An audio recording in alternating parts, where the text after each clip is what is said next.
আসসালামু আলাইকুম। দি মুসলিম মাইন্ডসে আপনাদেরকে স্বাগতম।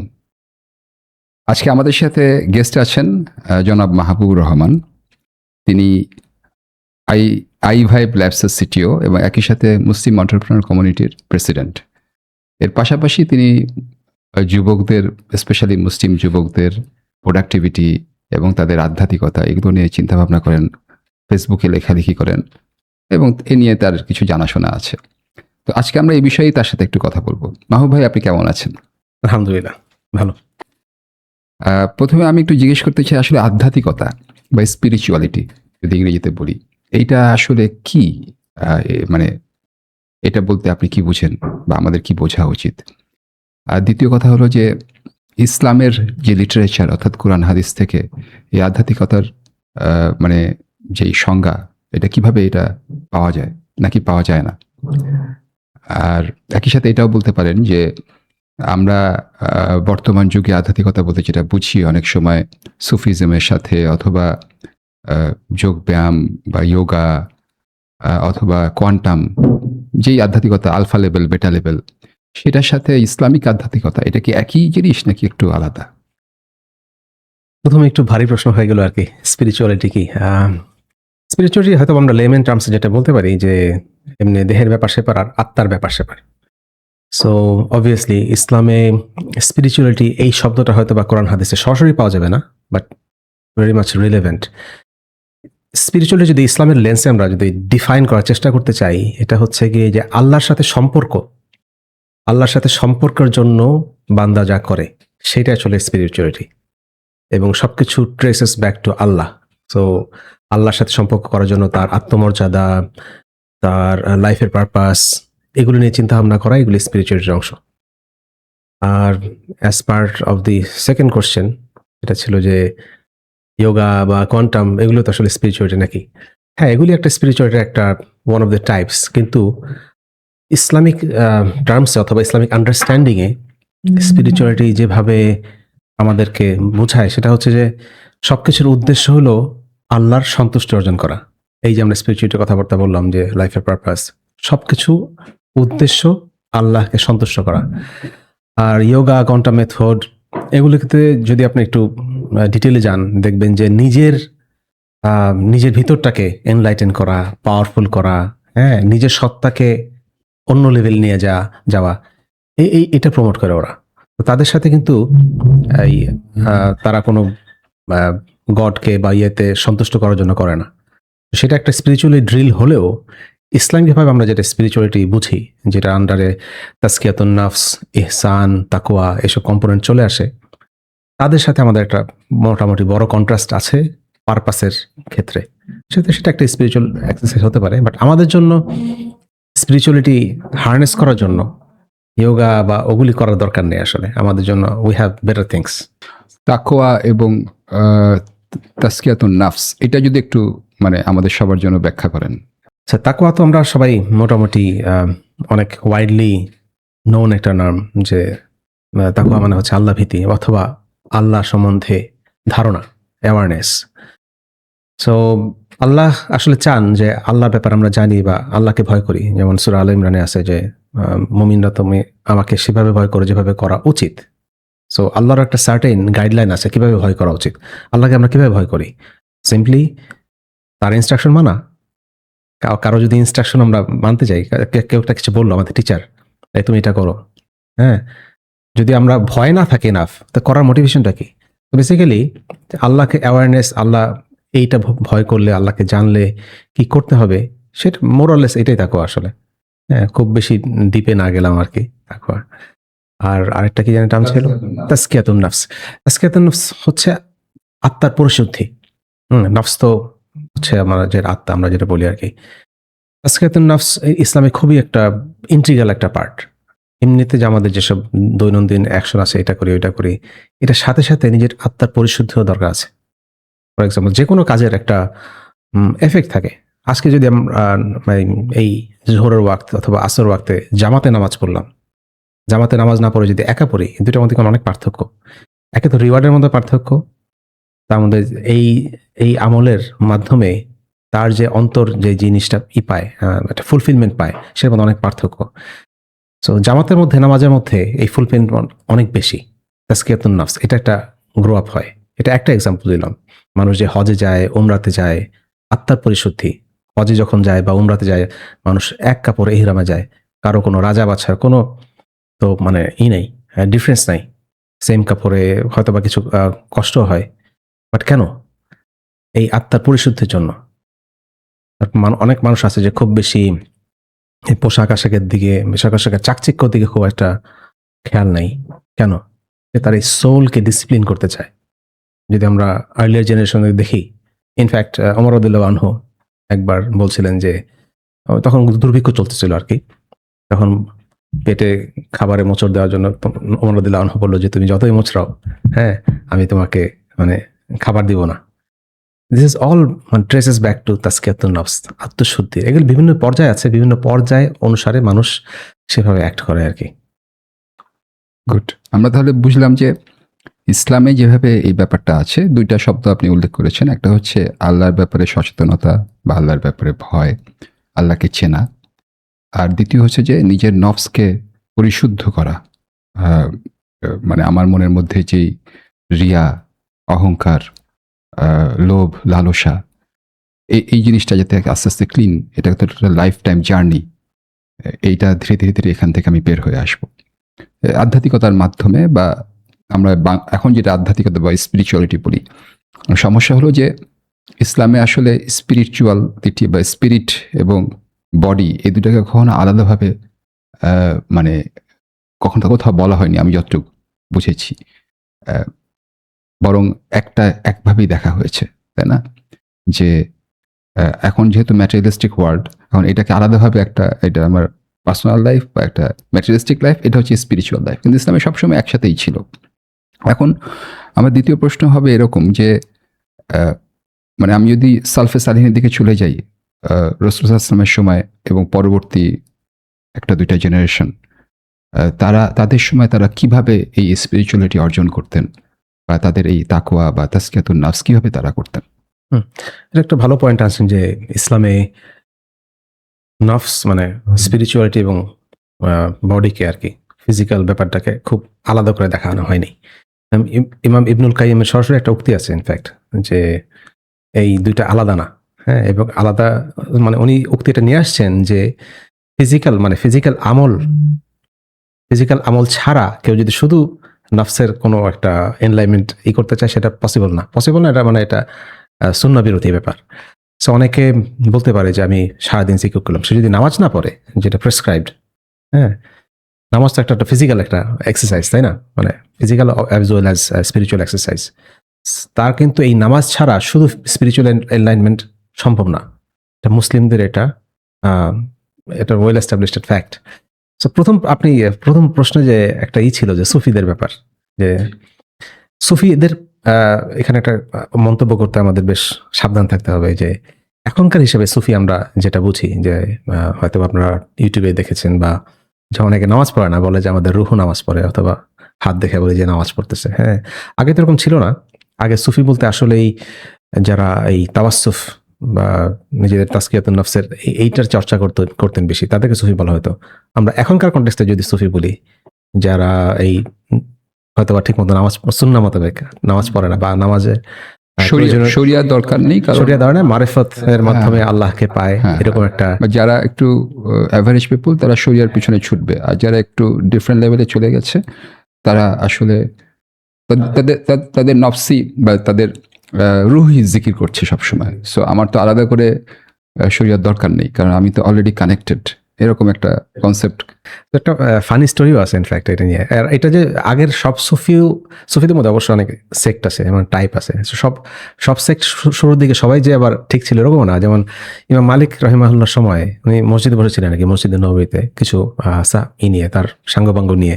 সেই সময় একজন আসলেন আর কি, সাথে একজন নিয়ে, যে সুফি, সম্ভবত তিনি আসছেন ইরাক থেকে।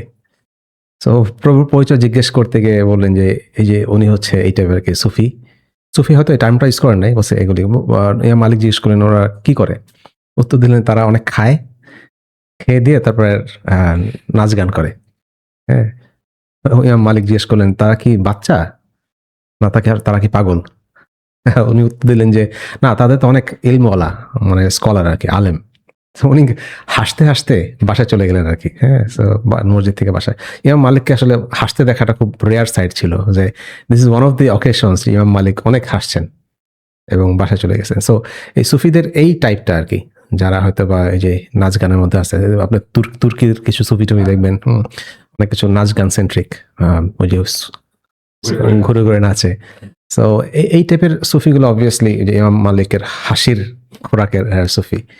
আর এমনি অবশ্যই রিয়েল সুফি যারা ছিলেন, তাদের একটা ব্যাপার আছে। বাট আমরা যেগুলি এখনকার লেমেন টার্মসে যেগুলি বুঝি, তারা আসলে ইসলামের অরিজিনাল স্পিরিট থেকে আসলে দূরেই। হয়তো সাহাবাদের কেউ যদি টাইম ট্রাভেল করে এখন আসতেন, এদের আসলে বুঝতেনি যে এরা আসলে ইসলামের কি কি করতেছে, একদম এলিয়েন মনে করতেন আর কি। এটা আমার কথা না, এটা অনেক আলেমদের কথা। ওই সময় রাসূল সাল্লাল্লাহু আলাইহি ওয়াসাল্লাম এবং সাহাবারা কিভাবে স্পিরিচুয়ালিটি অর্জন করতেন, বা এই জিনিসগুলা তাকওয়া এবং সো ইসলামের বেশিরভাগ একটা ওয়ান অফ দি স্ট্রেংথ হচ্ছে আমাদের সবকিছু ডকুমেন্টেড। আমাদের সিরা ডকুমেন্টেড, হাদিস, কোরআন তো আছেই। অন্যান্য ধর্মে এভাবে ডকুমেন্টেড নাই। ফর এক্সাম্পল ইন ক্রিশ্চিয়ানিটি, যে মডার্ন ক্রিশ্চিয়ানিটি যে 4টা gospel, Matthew, Mark, Luke and John, এই 4টা যে কে লিখছে তারা জানে না, মানে তাদের বায়োগ্রাফি নাই। সো আমাদের ওয়েল ডকুমেন্টেড সবকিছু, আমাদের কবে হাদিস, কোন ন্যারেটর কার সাথে দেখা করছে কিনা, ইজ ওয়েল ডকুমেন্টেড। সো আমরা এই সিরাত, হাদিস এগুলো যদি একটু আমরা ঠিকমতো দেখি, যে সাহাবাদের বা নবীর সময়, সাহাবাদের সময়, তারপরে জেনারেশনে তাদের নামাজ, রোজা বা এই বেসিক এইগুলা জিকির আজকারের বাইরে খুব বেশি এক্সট্রাঅর্ডিনারি কোনো আমল পাওয়া যাবে না। এটা ঘটনা একটা খুব রেলেভেন্ট। এটা হচ্ছে একদিন নবী সাল্লাল্লাহু আলাইহি ওয়াসাল্লাম মসজিদে বসে আছেন, যে তখন সাহাবীর সামনে বসে আছেন। উনি বললেন যে এই এখন একজন জান্নাতি মানুষ আসবে। হ্যাঁ, উনি আরেকদিনও সেম কথাই বললেন, যে এখন জেনে আসবেন সে জান্নাতি। সো আব্দুল্লাহ বিন আমির ইবনে আস, ওনার খুব হলো আর কি, কৌতূহল হলো যে আসলে উনি কি করে যে জান্নাতি, ওনাকে দুনিয়া থেকেই জান্নাতি বলে দিলেন নবী সাল্লাল্লাহু আলাইহি ওয়াসাল্লাম। সো ওনার সাথে গিয়ে থাকলেন পারমিশন নিয়েই। দেখলেন যে সারা দিন রাত আসলে তেমন কিছুই করেন না, মানে নামাজ টামাজ বেসিক আমলের বাইরে কিছুই করেন না। তো শেষের দিন সাহাবী ছিলেন আসলে সাদ বিন আবি ওয়াক্কাস। যদিও এই হাদিসে সরাসরি মেনশন নাই, আরেকটা হাদিস দিয়ে এটাকে রিলেট করা হয়, সাদ বিন আবি ওয়াক্কাস। সো শেষের দিন যখন চলে আসবেন আব্দুল্লাহ বিন আমির ইবনে আস, তখন ওনাকে জিজ্ঞেস করলেন যে আপনি তো এক্সট্রা তো কিছু করতে দেখলাম না। সো উনি যেই কথাটা বললেন যে আমি ঘুমানোর আগে সবাইকে মাফ করে দিই, হ্যাঁ, সবকিছু ভুলে যায় আর কি সবাইকে। This is one of his মানে মেইন আমল। এটাই তো তাসকিয়াতুন নাফস, মানে তার নাফসটা এত পিওর। আর ওনাকে বলা হয়তো মুস্তাজাবুদ দাওয়া, যার দোয়া কবুল হয় আল্লাহ, হ্যাঁ, এরকম অনেকগুলো হাদিসও আছেন।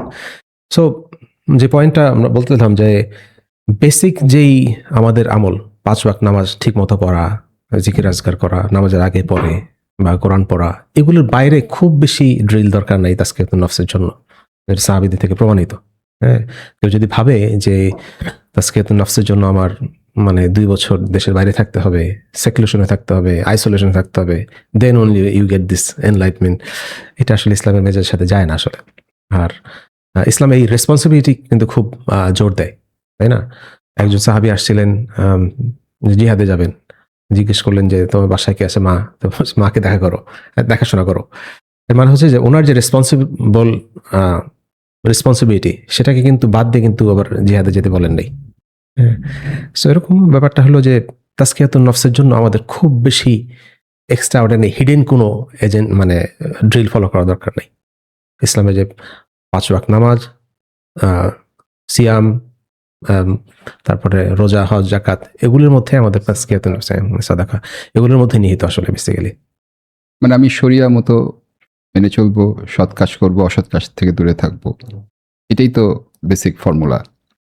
তাহলে মানে আমাদের এরকম কি হয় না যে আমি হয়তো নামাজে যাচ্ছি, করছি, কিন্তু আমার তাসকিয়াতুন নাফস হচ্ছে না, আমার কিছু সমস্যা আছে।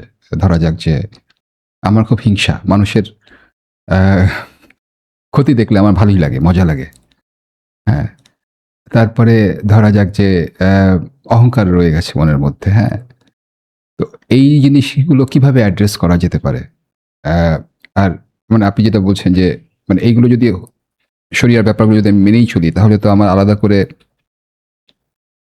তাহলে কি আর আলাদা করে কিছু করার দরকার হবে না? মানে এটা মাপবো কিভাবে? How do I measure this? এবার যদি মেজার করে দেখি যে আমার কিছু প্রবলেম আছে, তাহলে আমি কি করব? কোথায় যাব? এই প্রশ্নটা একটা মানে অ্যান্সার দিতে গেলে অনেক কিছু আমাদের রিলেট করতে হবে। আমরা যদি আসলে এই আবার গোয়িং ব্যাক টু সাহাবাদের আমলে, আমাদের শুধু এই নামাজ, রোজা বা এগুলির বেসিক যে আমলের বাইরেও যে জিনিসগুলা লাইফস্টাইলে কমন ছিল, সেটা হচ্ছে যে কালেকটিভিজম। হ্যাঁ? যে অনেক সাহাবী মাঝে, মাঝে মসজিদ নববীতে এমনিতেই গিয়ে দেখতেন যে কি হচ্ছে? খবরটা কি? সবাই কি হচ্ছে? সবকিছু কেন্দ্রবিন্দু ছিল আসলে মসজিদ কেন্দ্রিক সোসাইটি। সো সবার রেফারেন্সের জন্য বলতে পারি যে এখন যে মসজিদ নববীর মেইন পুরা কম্পাউন্ড এন্টায়ার মদিনা সিটি ছিল এইটুক। হ্যাঁ? এর বাইরেও কিছু মানুষ করতো, বসবাস করতো। বাট মেইন সিটি এইটুকুই ছিল মসজিদের এখনকার কম্পাউন্ড যতটুকু। সো মানুষ মসজিদে গিয়ে খবর নিত। একে অপরের খবর নিত। এখন যদি আমি নরমালি নামাজ পড়ি, জামাতে নামাজ পড়ি, দেখবেন এর মধ্যে একটা হয়ে গেছে, কমিউনিটি হয়ে গেছে। এমনি মসজিদে যদি দেখেন আমাদের মসজিদে যে জোহর, আসর, মাগরিব, এশার মধ্যে জামাতে এক গ্রুপ যায়। ফজরের জামাতের অ্যাটেন্ড কিন্তু আলাদা, একটু অল্প। হ্যাঁ, সাধারণত বয়স্ক মানুষরা যায়, রিটায়ার্ড বেশি। ইদানিং কিছু ইয়াং ছেলেপেলেকেও দেখা যায়। হ্যাঁ, যারা যায় তারা কিন্তু আবার দেখে যে এরা একটু আবার ডিফারেন্ট বলবো না, but separate group of congregation. So কেউ যদি এই বেসিকগুলাও করতে পারে, এগুলি আস্তে আস্তে ইট পুশেস, হ্যাঁ, আপওয়ার্ডস। কিন্তু জিনিসগুলো সিনসিয়ারলি করতে হবে। এখন 5 ওয়াক্ত নামাজ ইসলামের বাই ডিফল্ট ইনস্ট্রাকশন হচ্ছে মসজিদে গিয়ে পড়া, জামাতে পড়া। কেউ যদি বাসায় পড়ে, সে তো আসলে তাজকিয়াতুন নফসের ওই লেভেলগুলো ধরতে পারবে না। মসজিদে গেল, মসজিদে আরো তো অনেক অ্যাক্টিভিটি হয়। হঠাৎ করে আপনি একটা ঘোষণা শুনে যে নামাজের পর একটা খুব গুরুত্বপূর্ণ কথা আলোচনা হবে। সবচেয়ে নামাজ পড়তে গেলেই ইউ গেট দ্য চান্স যে এরপরে তালিমটা আপনি শুনলেন। তালিমে হয়তো এমন কোনো কথাবার্তা ছিল বা একটা কথাই ছিল যেটা আপনার লাইফ চেঞ্জিং, এতদিন ভুল জেনে আসছেন। সো এই বেসিক ড্রিলগুলাই, ইসলামের বেসিক ড্রিলগুলাই আসলে বান্দাকে ফোর্স করে তার বিভিন্ন লেভেলে চলে যেতে। হ্যাঁ, সেই জন্য এই যে কথাটা বললাম যে এর বেশি কিছু দরকার নেই, আসলে এগুলি আগে করি। হ্যাঁ, আমাদের যে ওয়েস্টার্ন কিছু স্কলার, তাদের কাছে অনেকে জিজ্ঞেস করে মানে অনেক কিছু কিভাবে করব। তারা ফার্স্টে বলে যে ফজর নামাজ জামাতে গিয়ে পড়ো, যে এটা করতে পারবে এভরিথিং ফলোস অ্যালং। তাহলে আপনার কথা থেকে যদি আমি একটা জিনিস পিক করি, সেটা হলো যে জামাতে পড়তে হবে, মানুষের সাথে একটা কংগ্রিগেশনে থাকতে হবে, একটা জামাতবদ্ধ অবস্থায় থাকার একটা ব্যাপার আছে। তার মানে এখান থেকে আমাদের বড়রা আরেকটা কথা বলে, সেটা হলো যে সহবত। মানে আমি যদি ভালো বা আমার থেকে হয়তো স্পিরিচুয়ালি একটা এগিয়ে আছে বা একটা ভালো বেটার মুসলিম, বেটার ইমানদার, তার সাথে যদি আমি ঘোরাফেরা করি, তাহলে ওই জিনিসটা অটোমেটিক্যালি আমার মধ্যে একটা অনুকরণ চলে আসে, তাই না? ইভেন রাসূলুল্লাহ সাল্লাল্লাহু আলাইহি ওয়াসাল্লাম বলছেন যে মানে ঘোড়ার সাথে যারা থাকে তাদের মধ্যে ঘোড়ার কিছু ক্যারেক্টার ঢুকে যায়, উটের সাথে থাকলে উটের কিছু ক্যারেক্টার ঢুকে যায়। তো সেখানে তো মানুষের সাথে থাকলে আরো বেশি আসবে। তাহলে সহবতটা একটা ইম্পর্টেন্ট ব্যাপার, যে তাদের সাথে ওঠা বসা করা এবং জামাতবদ্ধভাবে থাকা। এটা আসলে খুবই ইম্পর্টেন্ট। আমি একটু ইন্টারাপ্ট করলাম সরাসরি যে এই যে যদি কোরআন শরীফের আয়াতগুলো দেখেন, নবীজি সাল্লাল্লাহু আলাইহি সাল্লামের যে সাথীগুলো ছিলেন বলা হয়েছে সাহাবী।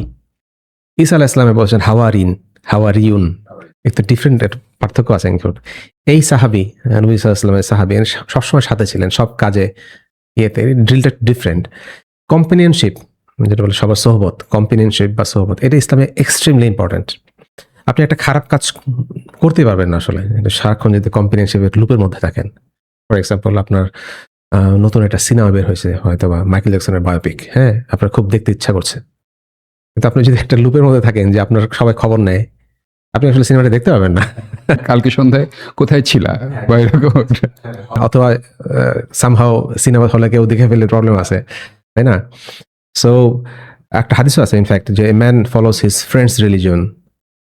বাংলা হলো এক মানুষ তার বন্ধুর ধর্ম গ্রহণ করে, সুতরাং সে সাবধান হওয়া উচিত কাকে সে বন্ধুরূপে গ্রহণ করছে। সো ফ্রেন্ডদের মধ্যে, কম্পেনিয়নদের মাধ্যমে তার কিন্তু প্রচুর এফেক্ট হয়। একজন মানুষের, পুরুষ মানুষ বেসিক্যালি, সে বাসার বাইরেই তো বেশিক্ষণ থাকে, তাই না? তো তার সোহবত এক্সট্রিমলি ইম্পর্টেন্ট। এবং আরেকটা হাদিস সম্ভবত আছে যে একজন আতরের দোকানে গেলে ফিরে আসলে তার মধ্যে কিছু সুবাস থাকে, কিন্তু কামারের দোকান থেকে গেলে আবার একটা হয়তো লোহার গন্ধ থাকে। এর মানে হচ্ছে যে ভালো কম্বিনেশনের থেকে তার তার এফেক্টটা সরাসরি তার উপর পড়ে, এবং এমন কম্পেনিয়নশিপ অ্যাকসেপ্ট করা উচিত যাকে দেখলে আল্লাহর কথা খেয়াল পড়ে। হ্যাঁ, আপনার যদি কম্পেনিয়ন এরকম হয়, সে খুব দুনিয়াবি, for example music artist, for example, হ্যাঁ, খুব ফেমাস মিউজিক আর্টিস্ট, আপনার আপনার খুব ক্লোজ ফ্রেন্ড, তো তার কাছ থেকে কি মনে হবে?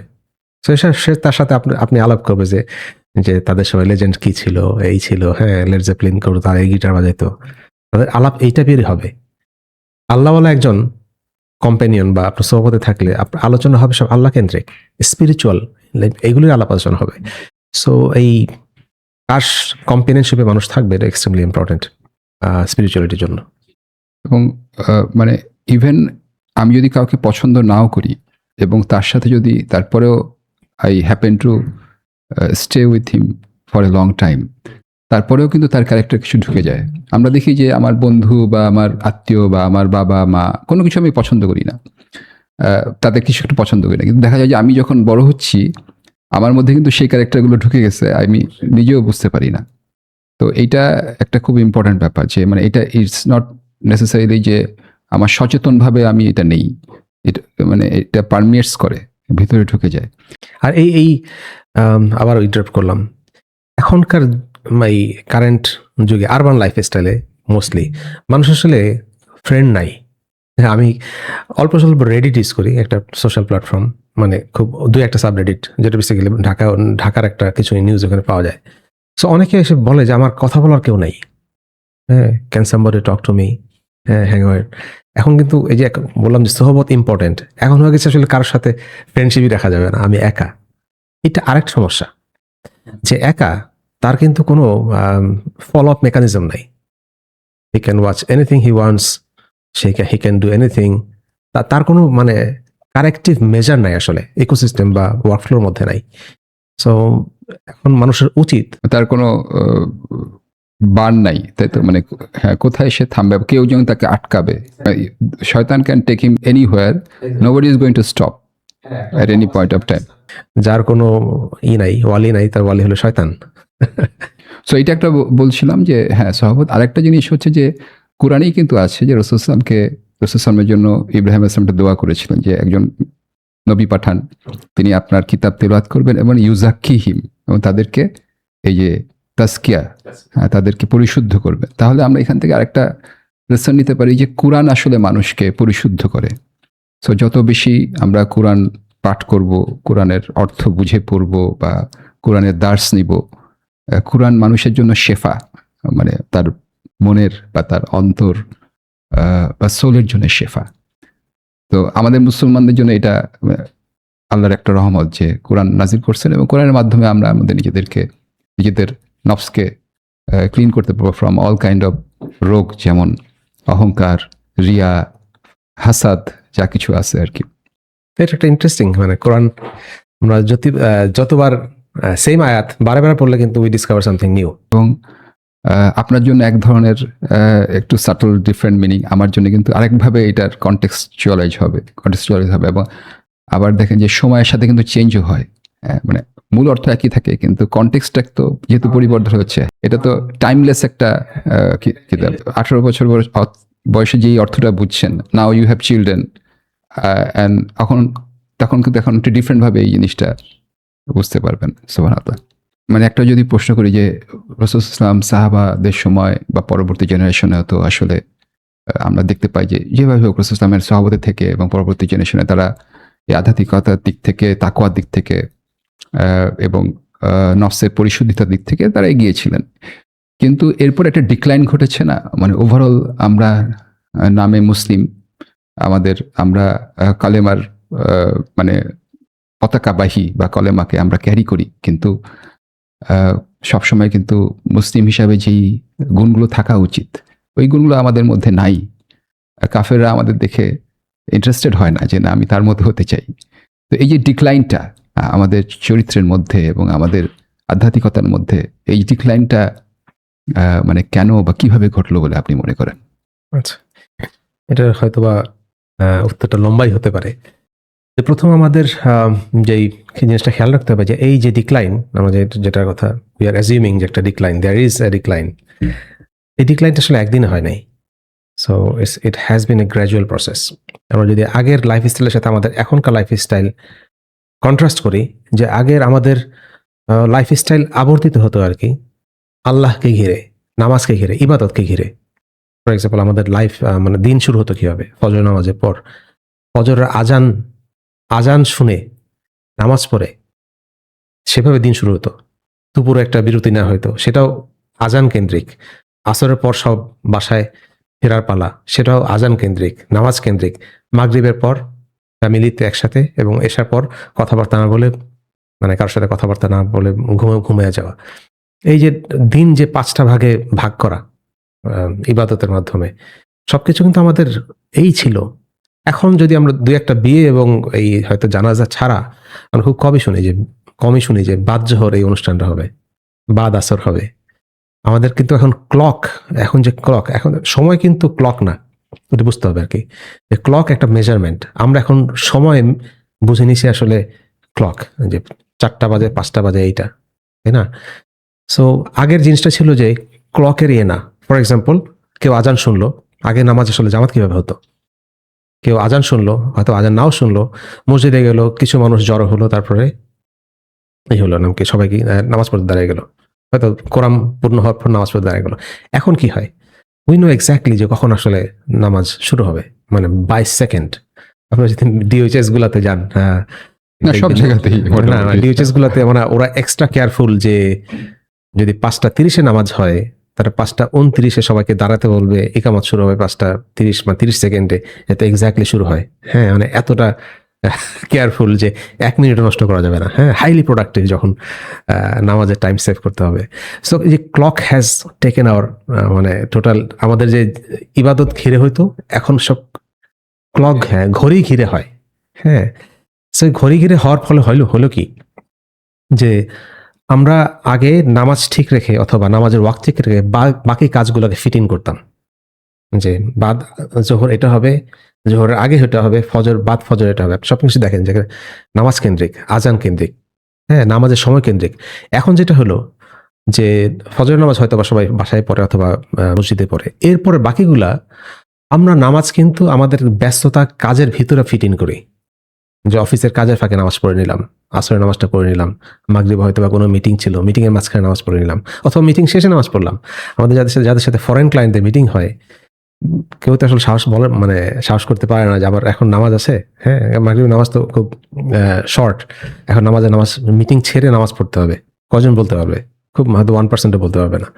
সো আমাদের সবকিছু clock has taken our life. Clock মানে দুনিয়াবী ব্যস্ততা, যেটা আগে ছিল নামাজ।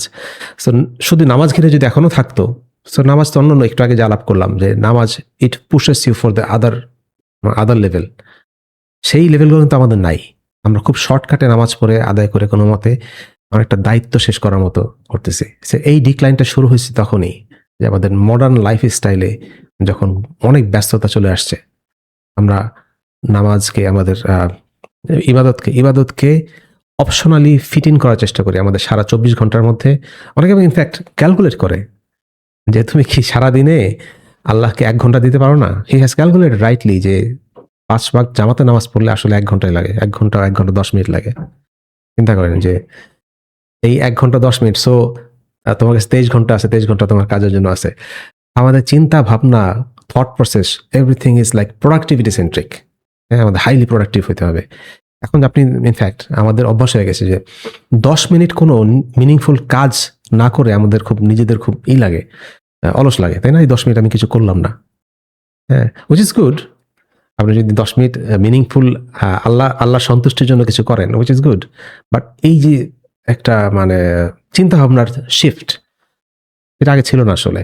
হ্যাঁ, আগে ছিল অনেকটা ইবাদত সেন্ট্রিকই। সো এই ডিক্লাইনটা প্রথমে আসলে শুরু হয়েছিল আমাদের ব্রেনে, তারপর it has taken over our schedules, then পরিবারে, এবং দেন সমাজে। তারপরে যদি ওসমানীয় সুলতানদের দেখেন, শেষের দিকে দেখবেন যে তাদের ছবি কিছু পাওয়া যায়, তাদের ফ্যামিলির অনেক মেম্বার্স ওয়েস্টার্ন আউটফিটে করা। সো তারাও ওয়েস্টার্ন যে এই কালচার অ্যাডপ্ট কিন্তু করেছিলেন আর কি। সুলতান আব্দুল হামিদের পরে যে আরো 2-3 জন সুলতান ছিলেন, তাদের ছেলে মেয়ের ছবি পাওয়া যায়, সার্চ দিয়ে না আবার। হ্যাঁ, বাট আমি বলছি আর কি যে তাদের ছবি টবি পাওয়া যায় যেগুলো ওয়েস্টার্ন আউটফিটে করা। সো মুসলিম জাহানের খলিফার বাসায় যদি এরকম হয় যে তাদের ছেলে মেয়েরা ওয়েস্টার্ন আউটফিট, উইচ অবভিয়াসলি মানে পর্দার বাইরে, হ্যাঁ, তাহলে দেখা যাচ্ছে যে এই ডিক্লাইনটা তখনই শুরু হয়েছে। ইনফ্যাক্ট ব্যস্ততা, কালচার, মানে ফর কালচার ইনভেশন অনেক আগে থেকেই, এবং এটা ফার্স্টে আমাদের মনস্তত্ত্ব খেয়েছে, পরে এই আমাদের শিডিউল, লাইফের শিডিউল, ফ্যামিলিতে, এবং ওভারঅল এখন সারা দুনিয়াতে। So it has been a gradual process overall, আমার কাছে মনে হয়েছে আর কি, যে এটা এই 90s পর থেকে হয়েছে, 2000 সালের পর থেকে হইলো, ইন্টারনেটের বুমের পর ব্যাপারটা এরকম না, এটা স্টার্টেড ওয়ে বিফোর। তো এখনকার সময়ে আমি তো পুরোপুরি আসলে সমাজ থেকে আলাদা হয়ে যেতে পারছি না, সেটা তো আসলে সাজেস্টেডও না। ইসলাম তো একটা মধ্যম পন্থার ধর্ম। আমার সমাজের সাথে রিলেভেন্ট থাকতে হবে, রাষ্ট্রেও মানে প্রথমে হচ্ছে আমার পরিবারে রিলেভেন্ট থাকতে হবে, পারিবারিক দায়িত্বগুলো করতে হবে। আমাকে বাজার করতে বলতেছে, আমাকে বলছে যে যাও এই লকটা নষ্ট হয়ে গেছে একটু ঠিক করো, মিস্ত্রি ডেকে নিয়ে আসো। তারপরে অন্য যে কাজগুলো আর কি, পড়াশোনা করতে হবে, কারণ আমার একটু মুসলিম হিসাবে শক্তিশালী হইতে হবে, যাতে I can earn money and I can, আমি যাতে সমাজে একটা অবদান রাখতে পারি। এই দায়িত্বগুলো আছে। আবার কখনো কখনো একটা সামাজিক দায়িত্ব আছে, অন্যদেরকে আমর বিল মারুফ নাহি আনিল মুনকার, এখানেও আমাকে একটু এনগেজ থাকতে হবে। আবার রাষ্ট্রীয়ভাবে যারা পারছে তারা রাষ্ট্রীয় দায়িত্ব কিছু মেনটেন করার চেষ্টা করতেছে, যে কিভাবে যতটুকু পারা যায় কোনো অবদান রাখার। তো এগুলো তো আসলে আমার হয়তো ওই যে স্পিরিচুয়াল যে সময়, আল্লাহকে সময় দেয়া, এটার বাইরে কিছু অ্যাক্টিভিটি, এটা তো এক ধরনের ডিস্ট্রাকশন। আবার আমার আল্লাহকেও সময় দিতে হবে, আমার সালাত আদায় করতে হবে, গোপনে দান খয়রাত করতে হবে, কিছু ইলম অর্জন করতে হবে। তো এই যে এই দুইটা জিনিসের ব্যালেন্সটা কিভাবে করা যায়, বা মানে কোনো যদি সাজেশন থাকে যে একজন মানে আপনি বা আমি বা একজন যুবক যে যারা এটা শুনছে, তারা কিভাবে এটা করবে? মানে এটা করতে গিয়ে তো অনেক সময় বাড়াবাড়ি হয়ে যায় না, যে আমি দাওয়াতের কাজ করতে করতে দাওয়াতের পিছনেই পড়ে গেলাম, অথবা রাস্তায় স্লোগান দিতে দিতে সারাদিন স্লোগানই দিই, আর নামাজের খেয়াল নেই। এদিকে আমার নিজের মনে অহংকার ঢুকে পড়ছে, শয়তান তো বিভিন্ন দিক থেকে প্রবেশ করে, মাদ্রাসায়ও তো প্রবেশ করে ফেলে, হ্যাঁ, যে তাদের মধ্যেও দেখা যায় ইলমের অহংকার চলে আসে। তো এই যে আমার যে একটা ব্যারোমিটার মাপতে হবে, সব সময় নিজেকে চেক রাখতে হবে, তো এই ব্যালেন্সটা আমি কিভাবে করব? সাহাবাদের জন্য হয়তো সহজ ছিল, হয়তো কঠিন ছিল, আল্লাহ আলম। কারণ রাসূল সাল্লাল্লাহু আলাইহি ওয়াসাল্লাম ওয়াজ দেয়ার, এবং রাসূল সাল্লাল্লাহু আলাইহি ওয়াসাল্লাম ধরে ধরে সবাইকে ধরছে, এই তুমি এটা করবা, হ্যাঁ, এই তুমি বেতের নামাজ না পড়ে কিন্তু ঘুমাবা না, হ্যাঁ, তুমি এই দোয়াটা পড়বা আবু বকর। তো এই যে উনি ধরে ধরে কিন্তু এইগুলো উনি ওয়াচ করছেন। আমরা এখন কি করব আসলে? মানে যদি বলে সব ছেড়ে ছুড়ে পাহাড়ে চলে যেতে হবে, এটা তো কোনো সমাধান না। এটা একটা সমাধান কিন্তু হইতে পারতো। মানে রাসূল সাল্লাল্লাহু আলাইহি ওয়াসাল্লাম কিন্তু বলছেন যে একটা সময় আসবে, the best you can do হচ্ছে তুমি ভেড়াটা নিয়ে পাহাড়ে চলে যাও। তো সেটা আমাদের এখানে তো পাহাড়টা আরও কম, ওইটা একটা প্রবলেম।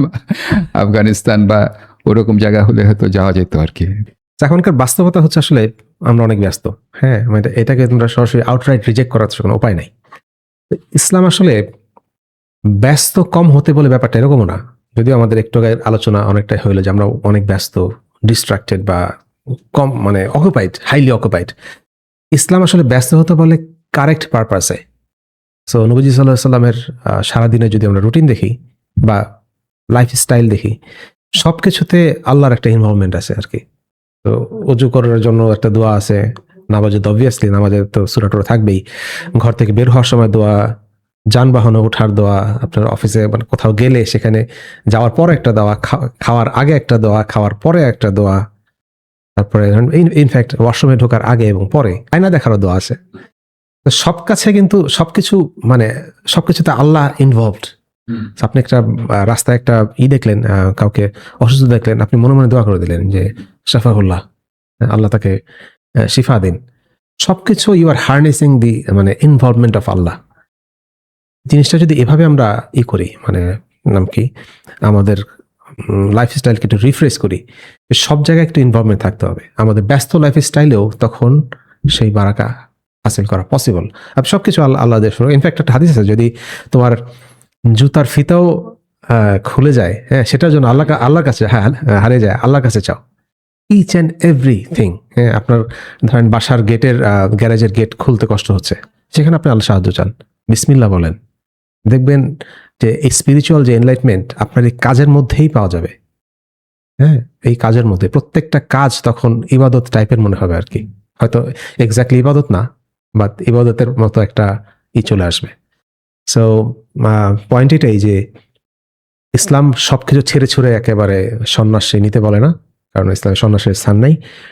আমাদের প্রতিটা কাজই হবে আল্লাহর প্রদত্ত রাসূলুল্লাহ সাল্লাল্লাহু আলাইহি ওয়াসাল্লামের দেখানো পথ অনুসারে, এবং ইটস নট ডিফিকাল্ট। অনেকে মনে করে জাস্ট লাইফ স্টাইল। আপনি যদি শুরু করেন সকাল থেকে যে বাসায় বের হতে থেকে দোয়া, এই যে যা বললাম, যানবাহনে দোয়া, বাসায় ফিরে দোয়া, সালাম দিয়ে ঘরে ঢোকা, হ্যাঁ, সবাইকে সালাম দেওয়া, এই ড্রিলগুলো কিন্তু খুব একটা কঠিন না, এবং করলে যে আপনাকে খুব বুজুর্গ মনে করে এরকম না, ইটস রিয়েলি ইজি। তবে আমি দেখছি যে মানে আমরা যারা মানে ধীরে ধীরে ইসলামের মধ্যে প্রবেশ করছি, মানে এটা কঠিন না, কিন্তু এটা সহজও না, মনে থাকে না আসলে। এটা খুব মানে ইট ইজিয়ার সেড দেন ডান আর কি। হ্যাঁ, মানে মনে হচ্ছে যে ঠিক আছে খাওয়ার আগে বিসমিল্লাহ বলবো, কিন্তু ভুলে যাওয়াটা খুবই সহজ, শয়তান ভুলিয়ে দেয়। তারপরে মনে হচ্ছে যে কাপড়টা খোলার আগে বিসমিল্লাহ বলে খুলবো, পরার সময় একটা দোয়া পড়বো, তো এটা কিন্তু মনে থাকে না। হ্যাঁ, যানবাহনে উঠে আমি একটা দোয়া করবো, সুবহানাল্লাহ জিসা খালানা, এটা কিন্তু মনে থাকে না অফেন। একটা একটা করে ধরতে হয়। আলহামদুলিল্লাহ বলা, ইয়ারহামুকাল্লাহ বলা। আমি একটা ছোট গল্প বলি, যদিও আমি এখানে হোস্ট, আমি বেশি কথা বললে আবার দর্শকরা মাইন্ড করে। তো তারপরে একটা গল্প বলি। আমি আসলে ইউরোপে একটা ট্রেনে করে যাচ্ছিলাম, তখন মানে আমি এত প্র্যাকটিসিং ছিলাম না।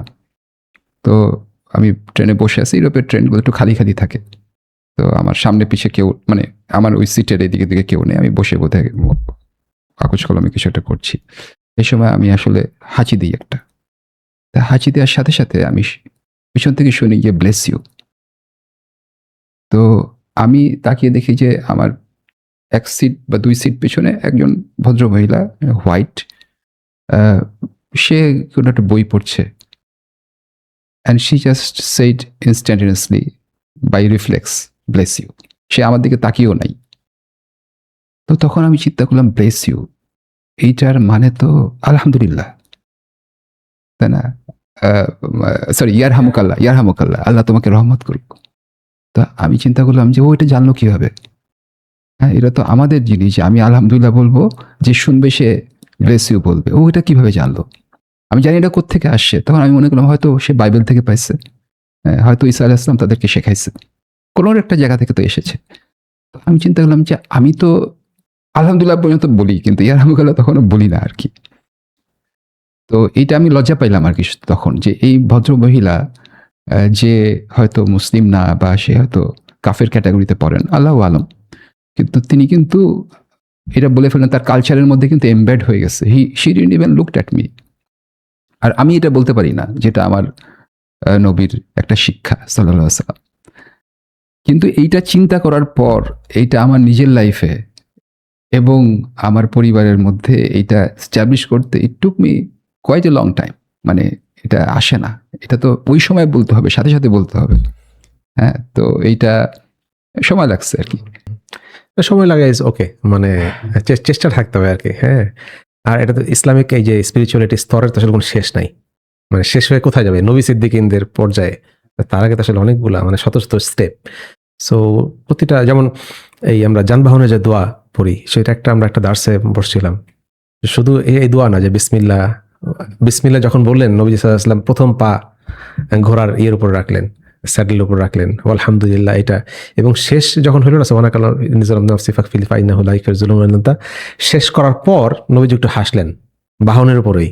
তো দেখেন, এই একটা ড্রিলের মধ্যেও কিন্তু মাল্টিপল স্তর আছে, যে আপনিও যখন হয়তো আপনি যে বাইক যদি চালান, প্রথমে পা ফেলে বিসমিল্লাহ বলবেন, নবী যেভাবে করলেন নাকি ঘোড়ার মতো, অথবা যদি গাড়ি চালান ফার্স্টে সিটে বসে ফার্স্টে বিসমিল্লাহ বললেন, এবং শেষে যে নবীজি হাসলেন, আপনি একটু হাসলেন। এই যে আস্তে আস্তে এই এসকেলেশন হয় আর কি আপনার এই প্র্যাকটিসগুলা, এবং ফাইনালি যারা অনেক বেশি প্র্যাকটিস করে, আমি আমার সামনে থেকে কয়েকজনকে দেখছি যে তারা এই সুন্নার আমরা যতগুলো জানি অলমোস্ট সবই ফলো করে, এবং দে আর নট কোয়াইট ডিফারেন্ট দেন আস।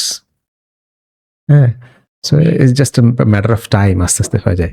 এবং যারা তাদের লাইফে বরকত অনেক বেশি, তাদের ডিস্ট্রাকশন কম, এবং তাদের যে মোস্ট ইম্পর্টেন্টলি আমার কাছে মনে হয় যে তাদের লাইফটা অনেক আভিজাত্যে ভরা। হ্যাঁ, যে কোনো একটা খারাপ কাজ, খারাপ কথাবার্তায় কোনো এঙ্গেজ হবে না। দিস ইজ, তাই না? এটা তো আভিজাত্য। খারাপ কথা এড়িয়ে যায় বা কোনো খারাপ প্রসঙ্গ তুলে না। ফর এক্সাম্পল, এখন ফেসবুকে দেখবেন অনেক আজে বাজে অশ্লীল অনেক আলাপ হচ্ছে, অনেক ইস্যু ইটসেলফ যে এটা মেনশন করাটাই। এটা নিয়ে হয়তো আরেকটা পডকাস্ট করা উচিত, যে মানে ইসলামের মুসলমানদের মুখের ভাষা কেমন হওয়া উচিত। এই যে গালিগালাজ করা একটা নর্মালাইজ করার প্রবণতা দেখা যাচ্ছে, কিন্তু এটা তো আসলে নট ইসলাম, এবং এটা দিয়ে ভালো কিছু হবে না। হ্যাঁ, আগে গর্ব করতাম যে বাংলা ভাষা ইটসেলফ এই গালিগালাজ মানে আমেরিকানদের মতো যে ওদের যেসব ওয়ার্ড ইউজ করে আমাদের ওই ওয়ার্ডের সরাসরি ট্রান্সলেশনই নাই, কালচারে নাই। বাট এখন দেখা যাচ্ছে যে আই হ্যাভ টু বি মানে টেক ব্যাক মাই ওয়ার্ডস। এটা স্পেশালি যারা এখানে যুবকরা শুনছেন, কম বয়সীরা শুনছেন, যারা আসলে ইসলামের পক্ষ নিয়ে কাজ করেন বা ইসলামকে রিপ্রেজেন্ট করেন, নিজেদেরকে মুসলমান হিসেবে দাবি করেন, তাদের জন্য একটা খুব স্ট্রং মেসেজ হতে পারে যে আপনার মুখের ভাষা সংযত করতে হবে, এবং মুখের ভাষাকে সংযত না করে, রাসূল ইসলামের সুন্নাহকে ফলো না করে কোনো খায়ের আসবে না। এটা এটা একটা নর্মালাইজ করার ইচ্ছা আছে, মানে একটা একটা একটা একটা ট্রেন্ড দেখা যাচ্ছে নর্মালাইজ করার, এবং রাজনৈতিকভাবে দেখা যাচ্ছে যে কেউ কেউ বলছে না এটা হচ্ছে শোষিতদের মুখের ভাষা। এটা কখনো সাহাবারা এটা করেন নাই। এবং ওয়েস্টার্ন সোসাইটিতেও কিন্তু এই যে এইসব বিভিন্ন এফটেপ ওয়ার্ড যেগুলি আছে, এগুলি কিন্তু আগে নর্মালাইজ ছিল না। এগুলি নর্মালাইজ শুরু হয়েছে 1950-60s এর পরে। তার আগে কিন্তু তারা এরকম ওয়ার্ড শুনলে খুবই মানে হ্যাঁ, এটা ইংলিশ কনজারভেটিভ ছিল। ওদের থেকে শুরু হয়েছে। আমি দেখছি যে আমার আত্মীয় স্বজন বা ইয়াং ছেলে পেলে তারা 5 ওয়াক্ত নামাজ পড়ে, হিজাব পড়ে, কিন্তু কথায় কথায় দু একবার বলে ফেলে। হ্যাঁ, কারণ এটা তো ওই শুনতে শুনতে শুনতে শুনতে, কিন্তু এটা তো কত স্ট্রং একটা বাজে কথা। হ্যাঁ, এই ভাষা কিন্তু একটা ব্যারিয়ার হিসেবে কাজ করে। এটা এক্সাম্পলটা অনেকেই দেই যে আরবি ভাষা, ভাষার মধ্যে অনেক পর্দা আছে। ফর এক্সাম্পল, চাচির সরাসরি ট্রান্সলেশনই নাই, মানে জাউজাতু আম সম্ভবত, যে চাচার ওয়াইফ। চিন্তা করেন, আমাদের তো একটা আছে চাচি, তিনি গায়রে মাহরাম বলে সরাসরি কোনো একটা সিঙ্গেল ওয়ার্ডে ট্রান্সলেশনই নাই। তো ভাষার মধ্যে পর্দা আছে, মানে আভিজাত্য আছে। সো আমি মনে করতাম যে বাংলা ভাষায় আছে, অবশ্যই আছে, মানে ধারণাটাই না, বাট ইট হ্যাজ মানে দ্য ভার্জ অফ মানে বিং একেবারে কমপ্লিটেড ডেভাস্টেটেড ইদানিং যা হচ্ছে। স্পিরিচুয়ালিটির বা এই তাকওয়া অর্জনের একটা বড় অংশ হতে পারে যে আল্লাহকে চেনা বা আল্লাহ সম্বন্ধে সুধারণা পোষণ করা। এই ব্যাপারে সুফিবাদী যারা বা সুফিজম প্র্যাকটিস করে তারা এটাকে নাম বলে মারেফতে আল্লাহ। হ্যাঁ, তো অবশ্যই আল্লাহ সম্বন্ধে সুধারণা পোষণ করা। এবং কোরআন যদি আমি বলি যে এই এক বাক্যে যদি বলি what is Quran, actually it's a introduction to the god Almighty, আল্লাহর পরিচয়। তাই না? আল্লাহ কিন্তু বিভিন্ন গল্প বলেছেন, বিভিন্ন ইতিহাস বলেছেন কোরআনে, এবং পরে বলছে যে আল্লাহু আজিজুল হাকিম, আল্লাহু রহমানুর রহিম, গাফুরুর রাহিম। মানে অ্যাজ ইফ যে তোমাকে 10 লাইন গল্প শোনালাম, এটা থেকে যেটা বুঝলা সেটা হচ্ছে আল্লাহ গাফুরুর রাহিম। তো এইভাবে যদি আমি বলি যে আল্লাহর পরিচয়, আল্লাহকে চিনতে পারা, তো এই আল্লাহর ব্যাপারে সুধারণা পোষণ করা, আল্লাহকে ঠিক মতো চিনতে পারা, এইটা কতটুকু গুরুত্বপূর্ণ এবং এটা কিভাবে করা যায়? এটা খুব একটা ব্রড টপিক এবং কমপ্লেক্স টপিক। আসলে কমপ্লেক্স না, আমি বলবো যে আসলে মানে অনেক বিস্তৃত টপিক। মারিফাতুল্লাহ বা আল্লাহ সম্বন্ধে জ্ঞান, যে আল্লাহ তো অনেকগুলো সিফাত আছে আসলে। হ্যাঁ, যত অনেকগুলো উল্লেখ করলেন, আরো কয়েকটা আছে, যেমন আল্লাহ কঠোর শাস্তিদাতা, ফর এক্সাম্পল শাদীদুল ইকাব, তাই না? সো সবকিছু জানতে হবে। আল্লাহ ইজ মানে combination of all things. So Allah নিজেই সম্ভবত না অবভিয়াসলি কোরআনে মেনশন করেছে যে পুরা সমুদ্রের পানি যদি কালি হিসাবে করা হয় এবং আল্লাহর নাম কি গুণগান গাওয়া হয়, তাও কম পড়ে যাবে আর কি, এন্টার সমুদ্র। সো এই যে মারিফাতুল্লাহ, আল্লাহকে জানলেই মানে মোর অ্যান্ড মোর জানার মাধ্যমে আসলে সুধারণা করা যায়। ফর এক্সাম্পল, অনেকে আমরা যারা অনেক কম মানে আল্লাহর দয়া রহমত এগুলির এক্সটেন্ট যারা না জানি, তারা অনেকে মুনাজাত করি ভাবে, আল্লাহ তুমি যদি চাও তাহলে আমাকে দিও। But this is not the মানে প্রেসক্রাইবড ওয়ে। নবী সাল্লাল্লাহু আলাইহি ওয়াসাল্লাম যখন মানে বলছেন যে যখন মুনাজাত করবা উইথ সার্টেনিটি করবা, অবশ্যই আল্লাহ চাই, অবশ্যই এটা হালাল জিনিস হইতে হবে। যেটা চাবে সরাসরি চাবে, আল্লাহর জন্য কন্ডিশন দেওয়া দরকার নেই, আল্লাহর জন্য সবকিছু পসিবল, তাই না? যখন জান্নাতে দোয়া করবা তখন বলবা জান্নাতুল ফিরদাউস, সবসময় জান্নাতুল ফিরদাউস সবচেয়ে হায়েস্ট জান্নাতটা দোয়া করতে হবে। সো আল্লাহকে জানা, আল্লাহর মানে রহমত বরকত হারনেস করার জন্যই ইম্পর্টেন্ট। এখন আমাদের যেটা হয়েছে হয়তোবা আমরা মসজিদে বা ইয়েতে যেসব তালিম এভারেজ তালিমের কথা বলছি আর কি, সেখানে অনেকটা ফিয়ার মঙ্গারিং করা হয়। ফর এক্সাম্পল, কেউ যদি আপনারা হয়তো বা শুনে থাকবেন যে এক ওয়াক্ত কাজা নামাজ কাজা হয়ে গেলে হোক বা একটা নাম দিছে আর কি, হ্যাঁ, সেটা লক্ষ লক্ষ কোটি কোটি বছর, which might be in the case যে আসলে কেউ যদি ইন্টেনশনালি রিজেক্ট করে নামাজ মিস করে বা মিস হয়ে যায় হতে পারে, বাট এটাকে এভাবে যদি আমরা প্রেজেন্ট করি তাহলে কিন্তু আল্লাহ সম্বন্ধে একটা রং ধারণা তৈরি হবে যে আল্লাহ কি শুধু শাস্তি দিতে চান, অথবা মসজিদে শুধু শাস্তিরই আলাপ হয়।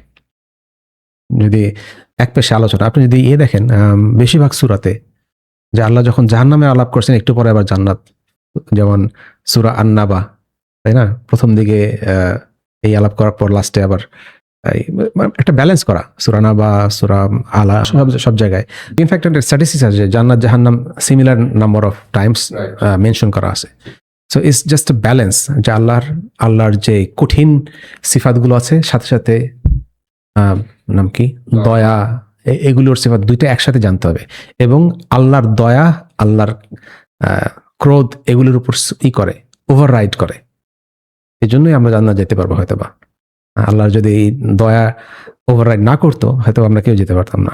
তাহলে আল্লাহকে চেনাটাও খুব গুরুত্বপূর্ণ, এবং এইটা আসলে কোরআন হাদিসের সাথে সম্পর্ক রাখার মাধ্যমেই আমরা জানতে পারবো যে আসলে মানে আসলে কোরআনে অনেক স্টোরি আছে, স্টোরি দিয়ে তো আল্লাহ এটাই বোঝাতে যাচ্ছেন, দেখো দিস ইজ হাউ, আমি এইভাবে এই কাজগুলো করি।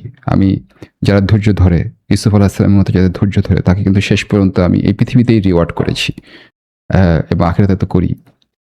এরকম মনে করো না যে তুমি ভালো থাকবা, ভালো হয়ে চলবা, তোমার আত্মীয় স্বজনের সাথে তুমি, তোমার সাথে খারাপ ব্যবহার করা সত্ত্বেও তাদের জন্য তুমি ভালো চাবা, তারপরে তুমি ওইভাবেই তোমাকে পরাজিত রাখবো, তা কিন্তু না। এবং এটা রিলেটেড হাদিস হলো হাদিসে কুদসি, যে আল্লাহ বলছেন যে আমি বান্দার ধারণা অনুসারে তার আচরণ করি, যে বান্দা এক বিঘত আগাইলে আল্লাহ দুই ভাগে আগায়, বা বান্দা হেঁটে গেলে আল্লাহ দৌড়ে আসেন। সো আমরা যতটুকু ধারণা করি আল্লাহ সেভাবেই দিবেন আসলে। হ্যাঁ, আমরা যদি ভাবি যে আল্লাহ এই যে মহাবিশ্ব আমাকে একটা শুধু ঘর দিবেন সেভাবে আচরণ করবেন, কিন্তু যদি সবাই জানে যে লাস্ট যে জান্নাতে যাবে তার যে ডমিনিয়ন, এটা হবে এখনকার পৃথিবীর 10টা পৃথিবীর সমান, সে সর্বশেষ জান্নাতি, মানে এর আগে যারা গেছে তার কোনো নাই। সো এই যে আইডিয়াটা থাকতে হবে যে আল্লাহর কাছে কিছু কমতি নাই, এবং আল্লাহ সওয়াব গুনে গুনে দেন না আসলে, তাই না? সওয়াবের ব্যাপারটা যে নেকি, এগুলো আসলে গুনে দেয়, ম্যাটার অফ কোয়ালিটি, কোয়ান্টিটি অবশ্যই রিলেভেন্ট, বাট আল্লাহর কাছে যে সওয়াব দিলে কমে যাবে ব্যাপারটা এরকম না। তো ধারণাটা কারেক্ট থাকতে হবে। এবং এটা কি এরকম না যে আমি প্রথমে ব্যক্তিগতভাবে এই জিনিসগুলো ধারণ করব, তারপরে পারিবারিক সামাজিকভাবেও করব? আমি দেখছি যে এই যে আল্লাহর ব্যাপারগুলা বা এই যে দোয়া, জিকির আজকার যেগুলো বললেন, এগুলো তো আমাদের সাধারণভাবে সেকুলার সমাজে কম। কিন্তু আপনি যদি আরবে যান, এমনকি মানে যারা ইউকেতে বা আমেরিকায় যারা ইসলাম প্র্যাকটিস করে, অস্ট্রেলিয়া, তাদের মধ্যেও দেখবেন যে কিন্তু তারা এই লা হাওলা ওয়ালা কুওয়াতা, আস্তাগফিরুল্লাহ, হ্যাঁ, আলহামদুলিল্লাহ, এগুলো কিন্তু অনেক বেশি বলে। অন দ্য আদার হ্যান্ড আমার কাছে মনে হয়েছে যে আমাদের মানে একটা সমাজের একটা অংশে ইসলামিক এই প্র্যাকটিসগুলা বা এই জিকির আজকারগুলো আমরা একটু গোপনে বলি। ইভেন আমি বাসায় যখন আমি আমার ছেলে মেয়েকে বলি যে বাবা বিসমিল্লাহ বলে খাওয়া শুরু করো, ওরা বলছি তো জোরে বলো, মানে ও মনে করছে যে জোরে বলাটা তো ঠিক না, এটা তো আসলে মানে এটা একটা গোপন ব্যাপার, ঠিক আছে? তো এই যে মানে কোনো কথাই আমার বাড়ির নিচে একজন ইয়েমেনি থাকে, তাকে যখন জিজ্ঞেস করি যে তুমি কেমন আছো, হ্যাঁ, সে বলে আলহামদুলিল্লাহ বলে হাত তুলে ফেলে রাস্তার মাঝখানে, আলহামদুলিল্লাহ, আল্লাহ আমাকে, আরবিতে বলে আল্লাহ আমাকে খুব ভালো রাখছে বলে হাত তুলে। তো আমি কিন্তু কখনো এটা করব না, হ্যাঁ, বা আমাদের এখানে দেখি নাই। একটা লোক খাবার দিচ্ছিল আরবে, তো একজন মহিলা এসে জোর করে 2-3টা নিয়ে গেল, তো সে দেখলাম বললো লা হাওলা ওয়ালা কুওয়াতা ইল্লা বিল্লাহ। তো এই কথাগুলো আমাদের রেগুলার লাইফে আসে না।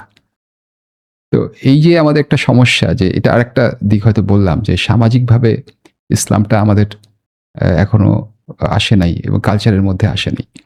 তো এগুলো যদি আসতো, এটারও একটা ইফেক্ট হইতো। একটা পলিটিক্যাল কারণ আছে আসলে, যে আমরা ইয়ে থেকে বলে আমাদের বিভিন্ন অ্যাক্টিভিজমে বলি যে বাংলাদেশে মানে এটা তো আমাদের মুসলিম ল্যান্ড, হ্যাঁ, এবং কেউ যদি ভাবে যে সব মানে অন্য ধর্ম থেকে মুসলিম হয়েছে majority, is not the true.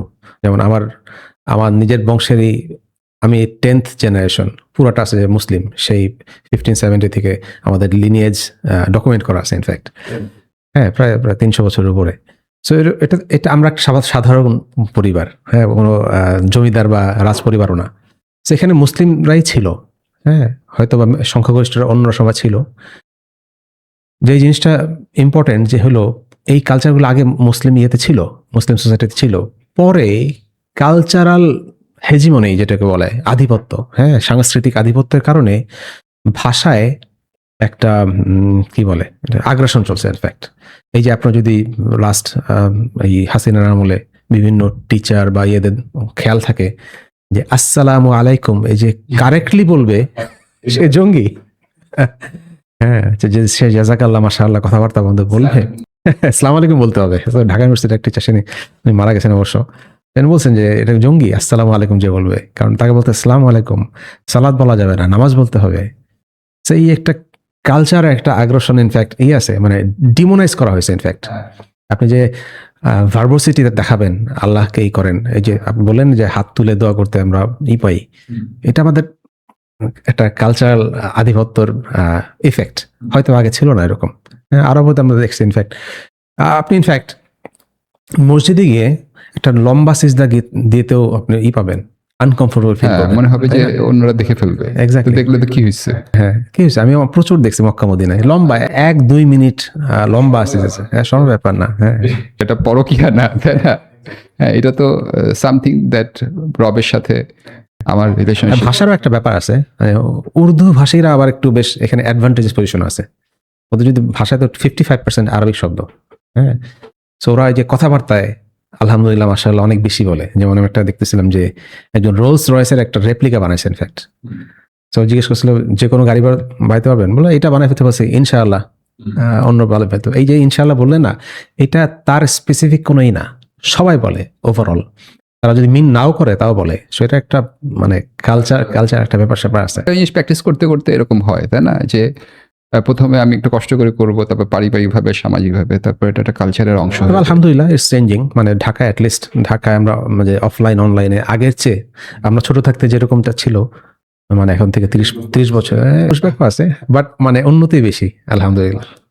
তো আমাদের সন্তানদের মধ্যে কিভাবে যদি আমি বলি যে তাকওয়া ইনস্টিল করব, মানে নিজেদের মধ্যে তো করতে হবে অবশ্যই, এবং কিভাবে দেখব যে তাদের এই যে ঈমান এবং সৎ কাজের যেই একটা প্র্যাকটিস, সেটা যে উপরের দিকে উঠছে নাকি একই রকম আছে, এটা মানে অ্যাজ এ ফাদার, বা কেউ যদি শুনে থাকে আমাদের এখানে যে মা, সে বাচ্চাদের মধ্যে এটা কিভাবে এনশিওর করবে যে সে একটা তাকওয়াবান মানুষ হিসাবে গড়ে উঠছে, তার মধ্যে তাসকিয়া হচ্ছে।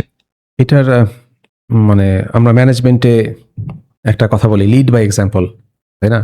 কোনো একটা ম্যানেজার যদি সে সকালে চায় যে সবাই এমপ্লয়ি সবাই ফার্স্টে 9টার সময় আসুক, তার আগে আসতে হবে, 9টার আগে আসতে হবে, হ্যাঁ, এবং সে যদি চায় যে সবাই 6টার সময় পর্যন্ত থাকুক, তারও 6টার পরে যেতে হবে। মানে এই দুনিয়াবি এক্সাম্পল মানুষ বেশি জানে আসলে, ম্যানেজমেন্টের কথাবার্তা বললাম, খায়ও বেশি। তো আসলে আমাদের বাচ্চারা হলো দেখে দেখে বেশি শেখে। তাদের যদি ইনস্ট্রাকশন দেই যে তুমি এটা করবা ওইটা করবা, এগুলি যতটা এফেক্টিভ তার চেয়ে হচ্ছে তারা দেখে শেখে। কেউ যদি দেখে শিখে যে তার বাবা প্রতিদিন এক্সট্রা 10 রাকাত নফল নামাজ পড়ে রাত্রেবেলায়, সেইটাই ডিফল্ট স্ট্যান্ডার্ড ধরে নেবে, তাই না? তো বাসায় পরিবারে মা বাবাকে আসলে নিজেকে ইমিটেট করে দেখাইতে হবে, এটা মোস্ট ইম্পর্টেন্ট। আর আমরা যদি থাকি যে আমরা সকালে গেলাম রাত 11টায় আসলাম, সে আসলে টাইমই পেল না ইমিটেট করে দেখানোর জন্য। এটা মানে সাইকোলজিক্যালি প্রুভেন যে বাচ্চাদের যে শুরুর কিছু বছর এরা ইমিটেট করতে পছন্দ করে, হ্যাঁ। তো আমার তো এক খেয়াল আছে, ছোটকালে আমার ছেলে আমার চশমা পরে একদিন মাকে যা বলতেছে আমি বাবা হয়ে গেছি, বাবা চশমা পরে, সে আবার আমার পিসিতে গিয়ে উল্টাপাল্টা করতো, টাইপিং করতো। আমরা তো প্রোগ্রামার, যেহেতু অনেক টাইপ করি, তো তার জন্য একটা প্রোগ্রাম দিয়েছিলাম, যাই টাইপ করতাম একটা সি প্রোগ্রাম লেখা হইতো, একটা ইন্টারনেটে আছে, সে খুব মজা হইতো আর কি। হ্যাঁ, সো এই যে তারা ইমিটেট করতে পছন্দ করে। So এই জায়গাটাতে খেয়াল রাখতে হবে যে আমরা যদি বাচ্চাদের আপব্রিঙ্গিং কারেক্ট করতে চাই, আমাদেরকে নিজেদের আমল করে দেখাতে হবে, এর কোনো অল্টারনেটিভ নাই। আপনি যদি পাঠান তাকে কোনো একটা সেন্টারে, কোনো একটা সেন্টার মানে কোনো একটা কোর্সে ভর্তি করালেন, it's not going to work unless and until আপনি নিজে বাসায় করেন। আপনি বাসায় বকাবকি হবে, মারামারি হবে, বাইরে থেকে দেখে সে ঠিক হয়ে যাবে, it's not going to work. আর বাচ্চাকে প্রথম দিকে কিছু প্রেশার দেওয়া যায়। আসলে আমাদের এখনকার যে মাইন্ডসেট কারেন্ট ওয়ার্ল্ডে, যে বাচ্চাদের প্রেশার দিও না, হ্যাঁ, তাদের তাদের স্থানে নিজেকে রেখে দেখো, ব্যাপারটা এরকম না। এর এগেইনস্ট ইনফ্যাক্ট ইমাম ইবনুল জাউজি বলছেন যে বাচ্চাদের প্রেশার দেওয়া যায়, দে ক্যান টেক ইট, হ্যাঁ, ডোন্ট ওয়ারি, মানে প্রেশার দিতে খুব একটা চিন্তা করো না। মানে তার সময়গুলোকে বিজি রাখতে হবে, এমন না যে সে একটু এনজয় করুক, লাইফ ইজ এনজয়মেন্ট। এটা তো আসলে কোরআন হাদিসে কোথাও বলা নেই যে লাইফ ইজ এনজয়মেন্ট। আমি তো কোথাও পাইনি যে জীবনটাকে এনজয় করো। জীবনটা তো আসলে একটা, it's a place to perform, এবং পারফর্ম করার জন্য যতটুকু আমার রেস্ট নেওয়া দরকার, একটু ব্রেক নেওয়া দরকার, সেটা পার্ট অফ দ্য পারফরমেন্স। যেমন 90 মিনিট খেলতে খেলতে মাঝখানে 15 মিনিট একটা ব্রেক নিতে হবে। কিন্তু এইটা তো বা পরীক্ষা, যদি লম্বা পরীক্ষা হয়, 4 ঘন্টার পরীক্ষা আছে, বা অনেক সময় দেখা যায় 6 ঘন্টারও পরীক্ষা থাকে, বিভিন্ন জিআরই আইএলটিএস টাইপের পরীক্ষা, সেখানে একটা মাঝখানে একটা 15 মিনিটের ব্রেক দিচ্ছে। তো এইটা তো আসলে পার্ট অফ দ্য, একটু চাটা খাইলাম। তো এনজয়মেন্টটা কিন্তু আসলে ইজ নট। হ্যাঁ, মানে ওদের সাথে আমাদের থট প্রসেসের পার্থক্যটা হলো, ওরা বলবে লাইফ একটাই, হ্যাঁ, সো এনজয় করে নাও as much as you can. হ্যাঁ, আমাদের উল্টা, লাইফ একটাই, তোমার নেক্সট লাইফ। আমাদের লাইফ আসলে দুইটা, এই দুনিয়া, যেহেতু দুনিয়াবি লাইফ একটাই, আসলে আসলে বেশি এনজয় করে টাইম ওয়েস্ট করার মতো আমাদের লাগছেই নাই। উই হ্যাভ টু, মানে নেক্সট ওয়ার্ল্ডের জন্য কাজ করতে হবে। তো আমাদের মনস্তত্ত্ব কমপ্লিটলি অপোজিট। অবশ্যই খেলাধুলা, বিনোদন, এগুলো দরকার আছে, বাট এটা পরিমাপ কত। আপনি যদি বলেন যে বাচ্চাদের প্রেশার দিও না, হ্যাঁ, তার সারাদিন সে খেললে তো আসলে আপনি কিছু করতে হবে না। আমাদের আর্লিয়ার জেনারেশনের সব বাচ্চারা বাই ডিফল্ট হিপস করতো, কোরআন পড়তো। কোরআন হিপস করা তো আসলে নর্মাল, মানে সহজ রুটিন না, but they can take it. আমাদের এই ইনফ্যাক্ট এক ফ্রেন্ডের ভাগ্নে আছে, 6 মাসে ফুল কোরআন হিপস করছে ইনফ্যাক্ট। হ্যাঁ, আপনারা যদি ইয়েতে সবাইকে জানেন, মুফতি কাজী ইব্রাহিম, উনি 36 দিনে করছেন। এরকম এক্সাম্পল অনেক আছে, in fact they are not the only ones. ওরকম আছে। বাচ্চা থাকতে they can take the pressure, কারণ তাদের ব্রেন হচ্ছে ফ্রেশ, ডিস্ট্রাকশন ফ্রি। আর আপনি যদি এখন মোবাইল হাতে দিয়ে বা সব ডিস্ট্রাকশন দিয়ে বলে যে সে যা ইচ্ছা করুক, সে ফ্রি থাকুক, দিস ইজ নট দি মানে মেজাজ অফ ইসলাম। প্রেশার দিতে দিতে আসলে প্রেশার নেওয়ার ক্ষমতাও বাড়তে থাকে। হ্যাঁ, ইনফ্যাক্ট আমাদের এই সুন্নাহ চাইনিজরা বা অন্যান্য দেশের ওরা কিন্তু ঠিকই অ্যাডপ্ট করছে। আপনি যদি শাওলিন বা ওদের ড্রিল দেখেন, সেটা রাত 3:30 উঠে তাদের বিশাল একটা করে, মানে মাউন্টেন ক্লাইম্বিং করায়। তারা রেজিলিয়েন্ট হয়। হ্যাঁ, লিটল লাইফে তারা রেজিলিয়েন্ট, এবং তারা এখন বিশ্বাসই করবে নাম কি, তারা তো লিড দিচ্ছে আসলে। হ্যাঁ, শুধু না, টেকনোলজিতে না, সব দিকেই শক্তিমত্তা, বুদ্ধিমত্তা, সবকিছু তো। সো আমাদের এক আলেম বলতেন যে এখনকার দুনিয়ায় কাফেররা আমাদের সুন্নাহ পাইছে, ইমান পায় নাই। আমরা উল্টা, আমাদের ইমান আছে, সুন্নাহ নাই, এই জন্য আমরা অনেকটা পিছাই আর কি। তাহলে বাচ্চাদের ব্যাপারে যদি একটু সামারাইজ করি, যে একটা জিনিস হলো যে লিড বাই এক্সাম্পল, মানে আমি আমার বাচ্চার মধ্যে যা দেখতে চাই আমার নিজে তাই হতে হবে। এবং আপনি যেটা বললেন যে এটার কোনো অল্টারনেটিভ নাই, মানে আমি এক জায়গায় শুনেছিলাম যে প্যারেন্টিং ইজ সেলফ কারেক্টিং। তো আমি নিজে যদি কারেক্ট করি তাহলে আমার শিশুর মধ্যে ওইটা অটোমেটিকলি যাবে। এবং ইভেন আমি এমনও দেখছি যে শুধু ছোটোবেলায় না, মানে এখন সিন্স মানে মাই ফাদার পাস্ট অ্যাওয়ে, এখন আমি চিন্তা করি, আচ্ছা আমার বাবা কি করতেন, আমি ওই জিনিসগুলো করার চেষ্টা করি। কিন্তু মানে আমি বাবার চেয়ে বেটার কিছু করার চেষ্টা করি, অথবা মিনিমাম বাবার স্ট্যান্ডার্ড ধরে রাখার চেষ্টা করি। মানে আমার বাবা 50 বছরে যা করছিলেন, আমি মনে করি যে আমি যেন ওইটুকু অ্যাটলিস্ট মেনটেন করি আমার আত্মীয়স্বজনদের ব্যাপারে বা অন্যান্য ব্যাপারে। তো এই যে একটা, মানে তখন যদিও এগুলোকে পাত্তা দিতাম না, কিন্তু এখন মনে হয় যে ঠিক আছে, আমার বাবার, আমি অন্যদের মধ্যে এটা দেখেছি যে বাবারকে একটা স্ট্যান্ডার্ড দেখে সেখান থেকে শুরু করা। পলিটিশিয়ানদের মধ্যে দেখবেন যে হ্যাঁ আপনার বাবা এটা করেছেন, তো সে তখন বলে আচ্ছা আমার বাবা এটা করছে, তাহলে আমারও করতে হবে। তো এই জিনিসটা কিন্তু থেকেই যায়, তাই না?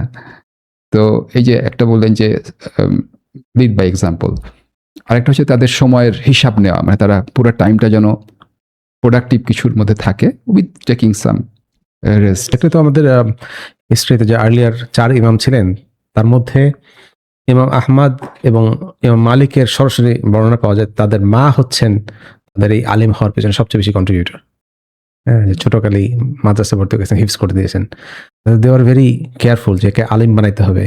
সো মা বাবাকে খুবই হ্যাঁ হ্যাঁ আরেক পৃষ্ঠা ধরে তারপর মুখস্থ করতে যাতে ডিস্ট্রাকশন না হয়।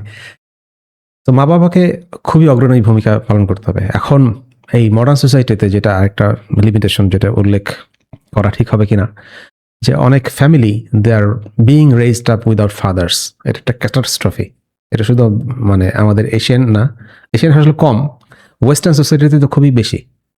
কদিন আগে আমার ছোট ভাই বলতেছিল এখন নাকি ডিভোর্স দেয়া has become a part of Prestige matter, লাইফে নাকি একটা ডিভোর্স দিতে হবে।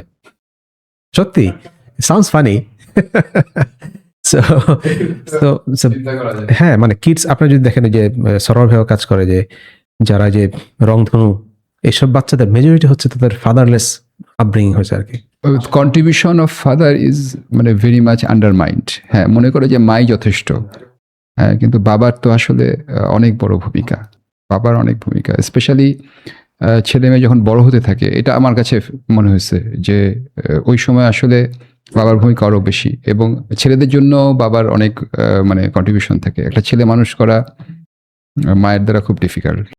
ওই শুরুর দিকে ছোটকালে মা বেশি কন্ট্রিবিউট করবে, বড় সময় বাচ্চা মানে বাবার কাছ থেকে অনেক কিছু শিখে। আমি আমার বাবা মারা যাওয়ার পরে মানে চিন্তা করি যে আমার বাবা যদি আরো কিছুদিন বেঁচে থাকতেন, বা মানে আমি তার কাছে অনেক কিছু শিখতে পারতাম। তো ওইটা আমি মানে মিস করি আর কি। তো আমার মা এখনো বেঁচে আছে আলহামদুলিল্লাহ, তিনি আমার জীবনের জন্য একটা রহমত।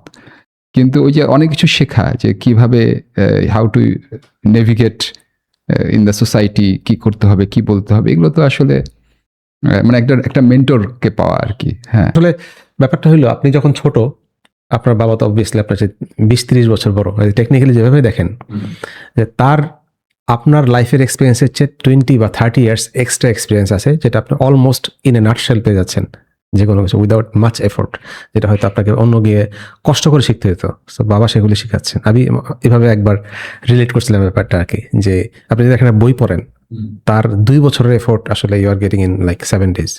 বাবা অনেকটা ওইরকমই, তার লাইফের যথেষ্ট ভুল টুল করে কারেক্ট করে আপনার জিনিসটা সবচেয়ে খায়ের জিনিসটা আপনাকে শিখাবেন। এবং nobody nose like him better. মানে মানে আমার ব্যাপারে তার মতো ভালো তো কেউ জানে না, এটা হচ্ছে একটা। দ্বিতীয় ব্যাপারটা হলো যে মানে আমার ব্যাপারে যে ওয়েল উইশার, অন্যরও ওয়েল উইশার থাকতে পারে, কিন্তু তার মতো ওয়েল উইশার হয়তো খুব কম মানুষই আছে পৃথিবীতে, যে মানে সে আসলেই আমার ভালো জানে। আমি একজনের কাছে অ্যাডভাইস নিতে গেলাম, সে হয়তো তার কোনো একটা এজেন্ডা পুশ করতে পারে, কিন্তু বাবা পারহ্যাপস সেটা করবেন না। যে তিনি আর কি ইন মোস্ট কেসেস সে নিঃস্বার্থভাবেই আমাকে ভালো এটা দিবে। আমাদের এক ভাই উনি মারা গেছেন, উনি সরাসরি বলতেন যে বাবা হইতে হবে ফ্যামিলির সুপার হিরো, সবাই সেই সুপার হিরো হইতে চায়, হ্যাঁ তার মতো হইতে চায়। তো যারা পডকাস্ট দেখছেন তাদের যারা বাবা, তাদের হইতে হবে ফ্যামিলির সুপার হিরো, মানে তার কথা মোটামুটি এক বাক্যে মেনে নিবে, এই টাইপের একটা, হয়তো মানার দরকার নাই এক বাক্যে, বাট এই টাইপের একটা সিচুয়েশন তৈরি করতে হবে যে আপনাকে সবাই লুক আপ টু করে। একটা বাড়ির কিং হলো সেই বাড়ির পুরুষ। এই লিডারশিপ মানে আমরা নিতে পারি না বলেই দেখা যায় যে পরিবার ভেঙে যায়, কারণ হয়তো পুরুষ he is not assuming the leadership. তো সে যদি লিডারশিপ নেয় তাহলে তো আসলে মানে ওম্যান অফ দ্য হাউস সেও চিন্তা করবে, না আমার তো একজন ভরসা করার, জিজ্ঞেস করার একজন আছে, হোয়াই শুড আই লিভ হিম। মানে এখানে ওরকমও সমস্যা থাকতে পারে। আরেকটা আমি দেখেছি যে ইয়াং ছেলেপেলেরা তারা অনেক সময় বিয়ের ব্যাপারেও আগ্রহী না, যে বিয়ে করে কি হবে। কিন্তু একটা বিয়ে করা এবং সন্তান গ্রহণ করা এবং লালন পালন করা, এটা তো একটা লাইফে চ্যালেঞ্জ, এবং এটা তো একটা কন্ট্রিবিউশন টু দ্য সোসাইটি। আর একটা হচ্ছে এটাও কিন্তু একটা প্রসেস অফ তাস্কিয়া, তাই না? যে আপনি যখন বাবা হবেন and you see yourself through your children, আপনি দেখবেন যে আপনার একটা মিনি মি হয়েছে আপনার বাচ্চার মধ্যে, with all the good and vice. তখন কিন্তু আপনি চিন্তা করবেন না আমার তো ঠিক হইতে হবে। এটা একটা ভালো পয়েন্ট আসছে ইনফ্যাক্ট, যে এই যে লিডারশিপ এখন যেটা দেখা যাচ্ছে, আসলে আমি একটু মানে boringly updated about current generation. So কদিন আগে একটা রেডিটে একজন পোস্ট, বারবার রেডিট বলছে বলে আপনাকে সব রেডিট ইউজ করা শুরু করবেন, নট নেসেসারিলি, বাট কিছু মানে নোটিফিকেশন পোস্ট আসে। একজন লিখছে যে সে বাচ্চা চায় না, so he is looking for vasectomy operation in Dhaka city. So তারা ডিসিশন নিছে, হাজব্যান্ড ওয়াইফ, তারা বাচ্চা চায় না। আচ্ছা, যায় না বুঝলাম, কারণ ডিসিশন আসতেই পারে, বাট বাকিরা কমেন্টে সবাই তাকে খুব বাহবা দিচ্ছে, মানে সবাই দিস ইজ বিং গ্লোরিফাইড, তুমি রাইট ডিসিশন নিছো। এটা আমাদের সময় তো জীবনও করতো না। So এটা আমরা একটা এক্সেপশন ধরতাম, যে কারো যদি কোনো রিয়েলি প্রবলেম থাকে হি ক্যান ডু ইট, মানে হলো সে ডিসিশন করতে পারে। ইসলাম অবশ্যই এটা দেয় না, পারমিশন দেয় না। গ্লোরিফাই করতেছে। এই যে এখন লিডারশিপ যেটা বললাম, যে মানুষ দায়িত্ব নিতে কিন্তু এখন ভয় পায়। আমাদের পরিচিত এক ভাইয়ের একটা ঘটনা বললেন, যে সে এক সফটওয়্যার ইঞ্জিনিয়ার, সে কোম্পানিতে প্রমোশন নেয় না। কেন নেয় না? প্রমোশন নিলে তার দায়িত্ব বেড়ে যাবে। So এই যে দায়িত্ব নিব না, this has become the main stream এখন। এটা একটা মানে জেনজি ফেনোমেনন, গ্লোবাল ফেনোমেনন, যে তারা হচ্ছে কিছু কথা টার্মও আছে মনে হয়, যে মানে আমি সবকিছু একটা রেন্টাল বেসিসে চলবো, কোনো কিছু ওন করবো না, ওনারশিপ থাকবে না, জাস্ট লেইড ব্যাক। আমি 3 মাস কাজ করবো, 6 মাস কাজ করবো, আর বাকি 6 মাস ঘুরে বেড়াবো, নোম্যাড লাইফ লিড করবো। হ্যাঁ, মানে ইসলামের মেজাজের মানে কমপ্লিটলি অপোজিট। হ্যাঁ, যেখানে আমাকে দায়িত্ব নিতে বলা হয়েছে, আমার একটা দায়িত্ব আছে টু দ্য সোসাইটি, আমি ফিউচার জেনারেশন রেইজ করবো, আই উইল গেট ম্যারিড, আমি একটা মেয়ের দায়িত্ব নিব, এবং তার সাথে আমার সন্তানদের দায়িত্ব নিব, and as many as possible. Live together আর বিয়ের মানে ওয়ান অফ দি মেইন পার্থক্য, তার ইসলাম তাকে দায়িত্ব দেয়, এটা দায়িত্ব নাই কিন্তু। হ্যাঁ, মাঝখানে আসলে পার্থক্যটা কি? একটা এগ্রিমেন্ট, কিছু সাক্ষী, তাই তো? মানে ফান্ডামেন্টালি আসলে এই দুইটাতে পার্থক্য। কিন্তু এখানে দেখেন, এখানে কোনো দায়িত্ব নাই। যারা লিভ টুগেদার করে তার কোনো স্ট্রিং অ্যাটাচ নাই, তার বাচ্চা হলে তার কোনো দায়িত্ব নাই। এখানে পুরোটাই আছে, তার ইনহেরিটেন্স দিতে হবে, তার খাওয়াইতে হবে, অবস্থান দেখতে হবে। হ্যাঁ, তো ইসলাম দায়িত্ব নেওয়াটা মানে এনকারেজ নয়, এটা তো ফরজ আসলে। আর এখন কি জেনারেশনটা তৈরি হলো, এটা আমার কোনো সহজ উত্তরও নাই। যে আমি বেশ অবাক আসলে, মানে মানুষ একটা ভেসেক্টমি অপারেশনকে গ্লোরিফাই করতেছে আর কি পুরা ইয়েতে, কমেন্ট সেকশনে। It's quite shocking. হ্যাঁ, এই যে আমরা তো আসলে মূল যে আলোচনাটা ছিল যে তাসকিয়া, তাকওয়া এবং স্পিরিচুয়ালিটি, তো এই বিষয়ে যুবক যারা, হ্যাঁ, আমাদের তো অনেক ডিস্ট্রাকশন প্রতিদিনকার জীবনে, যারা ইউনিভার্সিটিতে পড়ে, কলেজে পড়ে, তারা বিভিন্ন ডিস্ট্রাকশনের মধ্যে থাকে, স্পোর্টস, এন্টারটেনমেন্ট। তো যুবকদের ব্যাপারে স্পেশালি যদি কোনো আপনার অ্যাডভাইস থাকে, যে কিভাবে প্র্যাকটিক্যালি সে এই জিনিসগুলো মেনটেন করবে, ব্যালেন্স করবে। এখনকার যুবকদের কথাবার্তা বলতেও ভয় লাগে। ওনারা বলবে যে আপনাদের আমল আর আমাদের আমল এক না, কথা বলেন না। এগুলি ফেসবুকে দেখতে পাই। যেটা হচ্ছে যে যেহেতু পুরা তাসকিয়াতুন নফস নিয়ে অনেক কথাবার্তা হইলো এই পডকাস্ট সেশনে, একটা জিনিস এটা হলো, আল্লাহর কাছে আপনার স্টেশনটা কি? আল্লাহর কাছে আপনার স্টেশন হলো, এটা সূরা আজ-জুমারে আছে সম্ভবত আয়াত 9 নম্বরে, যে বান্দা রাত্রে সিজদা অবনত হয়ে দাঁড়িয়ে আল্লাহর আনুগত্য প্রকাশ করে এবং আল্লাহর রহমত প্রকাশ করে, সে কি এক যারা সে করে না? হ্যাঁ, সেই আয়াতটা সবাই অনেকে পড়ছেন, ইনফ্যাক্ট 9 নম্বর সম্ভবত সূরা আজ-জুমার। এর মানে হচ্ছে যে এই আপনার কাছে আল্লাহর মানে বড় স্টেশন হচ্ছে যে আপনি তাহাজ্জুদে কতক্ষণ থাকেন, শেষ প্রহরে, রাত্রি প্রহরে। হ্যাঁ, এই যুবক ভাইদের যত ডিস্ট্রাকশনই থাক লাইফের, আপনার অ্যাটেনশন নিয়ে যাচ্ছে আপনার মোবাইল, আপনার নোটিফিকেশন, আপনার স্ট্রিম, আপনার খেলাধুলা, চারদিকে অনেক ডিস্ট্রাকশন, সবাই অ্যাটেনশন নিচ্ছে আপনাকে। সো আপনি যদি এখান থেকে করতে চান, আপনাকে রিপেল করতে হয়। আগে যেটা উল্টা, আপনাকে একটা খবর নিতে অনেক কষ্ট করতে হতো আসলে।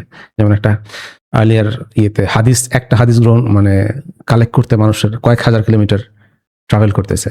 It's exactly the opposite. আমাদের সবকিছু আমরা হলে উল্টা রিপেল করতে হয়, না এত কিছু আমরা নিতে পারবো না।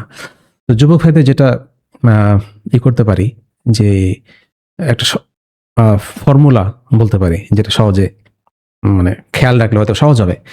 যেই জিনিসে আপনি ইনভলভড, সেই ইনভলভ হওয়ার আগে এবং পরে আপনার অবস্থানটা বিবেচনা করবেন। ফর এক্সাম্পল, আমাদের আজকের পডকাস্টের আগের দিন আর্জেন্টিনার খেলা হলো, ফর এক্সাম্পল আপনি আর্জেন্টিনা ফ্যান, অনেক হই হুল্লোড় হয়েছে, আর্জেন্টিনা জিতছে ইনফ্যাক্ট মিশরের বিরুদ্ধে, বিপক্ষে। সো আপনি যে খেলাটা দেখলেন, হই হুল্লোড় করলেন, খেলা দেখার আগের মানুষ এবং খেলা দেখার পরের মানুষ, আপনি নিজে, আপনি কতটা change? Is it positive? Is it positive for your self, for the society, for the world, for the উম্মা? এই স্কেলে মাপতে পারেন আসলে। যে আপনাদের ধরেন মোবাইলে অনেকগুলো অ্যাপ আছে, অনেকগুলো রেগুলার চেক করেন, আপনি টুইটার চেক করেন, রেডি চেক করেন, ফেসবুক চেক করেন, এটা আপনি এক সময় এটা মেজার করতে হবে যে এটা ইউজ করার আগে আর পরে আমার ফুলফিলমেন্ট কি। অনেকে লিঙ্কডইনে এমনি শুধু, লিঙ্কডইন একটা আমাদের প্রফেশনাল নেটওয়ার্ক, শুধু নিজের সাকসেস স্টোরি অথবা শো অফ করার জন্য ই করে। অনেকে খুব শেয়ানা যে কারেক্ট জবগুলা মানে ভালো হাই কোয়ালিটি জব ল্যান্ড করার জন্য লিঙ্কডইন ইউজ করে। তো তার দেখেন দুজন কি উদ্দেশ্য আলাদা, হয়তো দুজনেই দিনে আধা ঘন্টা ইউজ করে লিঙ্কডইন। এই ব্যাপারটা খেয়াল রাখতে হবে, যেই কাজটা আমি করলাম তার আগের মানুষ এবং কাজ করার পরের মানুষ, এই যে পার্থক্যটা পজিটিভ না নেগেটিভ, এটা যুবক ভাইদের খেয়াল রাখতে পারেন। তাহলে মনে আমার এটা মানে সিম্পলি এটা যদি খেয়াল রাখে, হ্যাঁ ফর্মুলা, তাহলে হতে পারে। হ্যাঁ, আমি অনেকগুলা উপদেশ দিতে চাই না, হয়তো বা খেয়ালও থাকবে না, বাট আমাদের এই যে কিয়ামুল লাইলের কথা বলছিলেন, তো এইখানে আমি যদি একটা প্র্যাকটিক্যাল সমস্যা বলি, যে আমাদের তো দেখা যায় যে মানে সাধারণভাবে ঢাকা সিটিতে রাত 9টা-10টা পর্যন্ত এমনি ইভেন্ট থাকে, এবং আপনি যদি 10টার মধ্যে সব শেষও করেন, অনেক সময় দেখা যায় ইভেন ইসলামিক বিভিন্ন দার্সও আমি দেখছি যে রাত 9টার সময় শুরু হয়, 10টা 10:30 পর্যন্ত টানে। তারপরে কোনো একটা যদি পারিবারিক প্রোগ্রাম হয় বা বন্ধু বান্ধব বা সামাজিক কোনো প্রোগ্রাম থাকে, বিয়ের অনুষ্ঠান, জন্ম বা মানে অন্য যে কোনো অনুষ্ঠান আর কি, হয়তো কোনো একটা গেট টুগেদার, সবার সাথে দেখা করার একটা সুযোগ, সেটাও রাতের বেলায় নিয়ে ফেলানো হয়। তো এটা শেষ করতে করতে ডিনার 9টা-10টার আগে সার্ভ হয় না আর কি। বাসায় এসে ঘুমাতে মানে অ্যাভারেজ আমার মনে হয় যে 12টা বাজে। এরপরে ঘুমিয়ে আমি আবার কিয়ামুল লাইলে উঠবো। আবার দেখবেন যে ফজরের নামাজ একটু লেটে হয় আমাদের এখানে, 45 মিনিট দেরিতে হয় সাধারণত। তো এই রুটিনের মধ্যে মানে কিভাবে কিয়ামুল লাইলটাকে ফিট করানো যায়? আমার তো আবার একটু ঘুমাইতেও হবে, তাই না?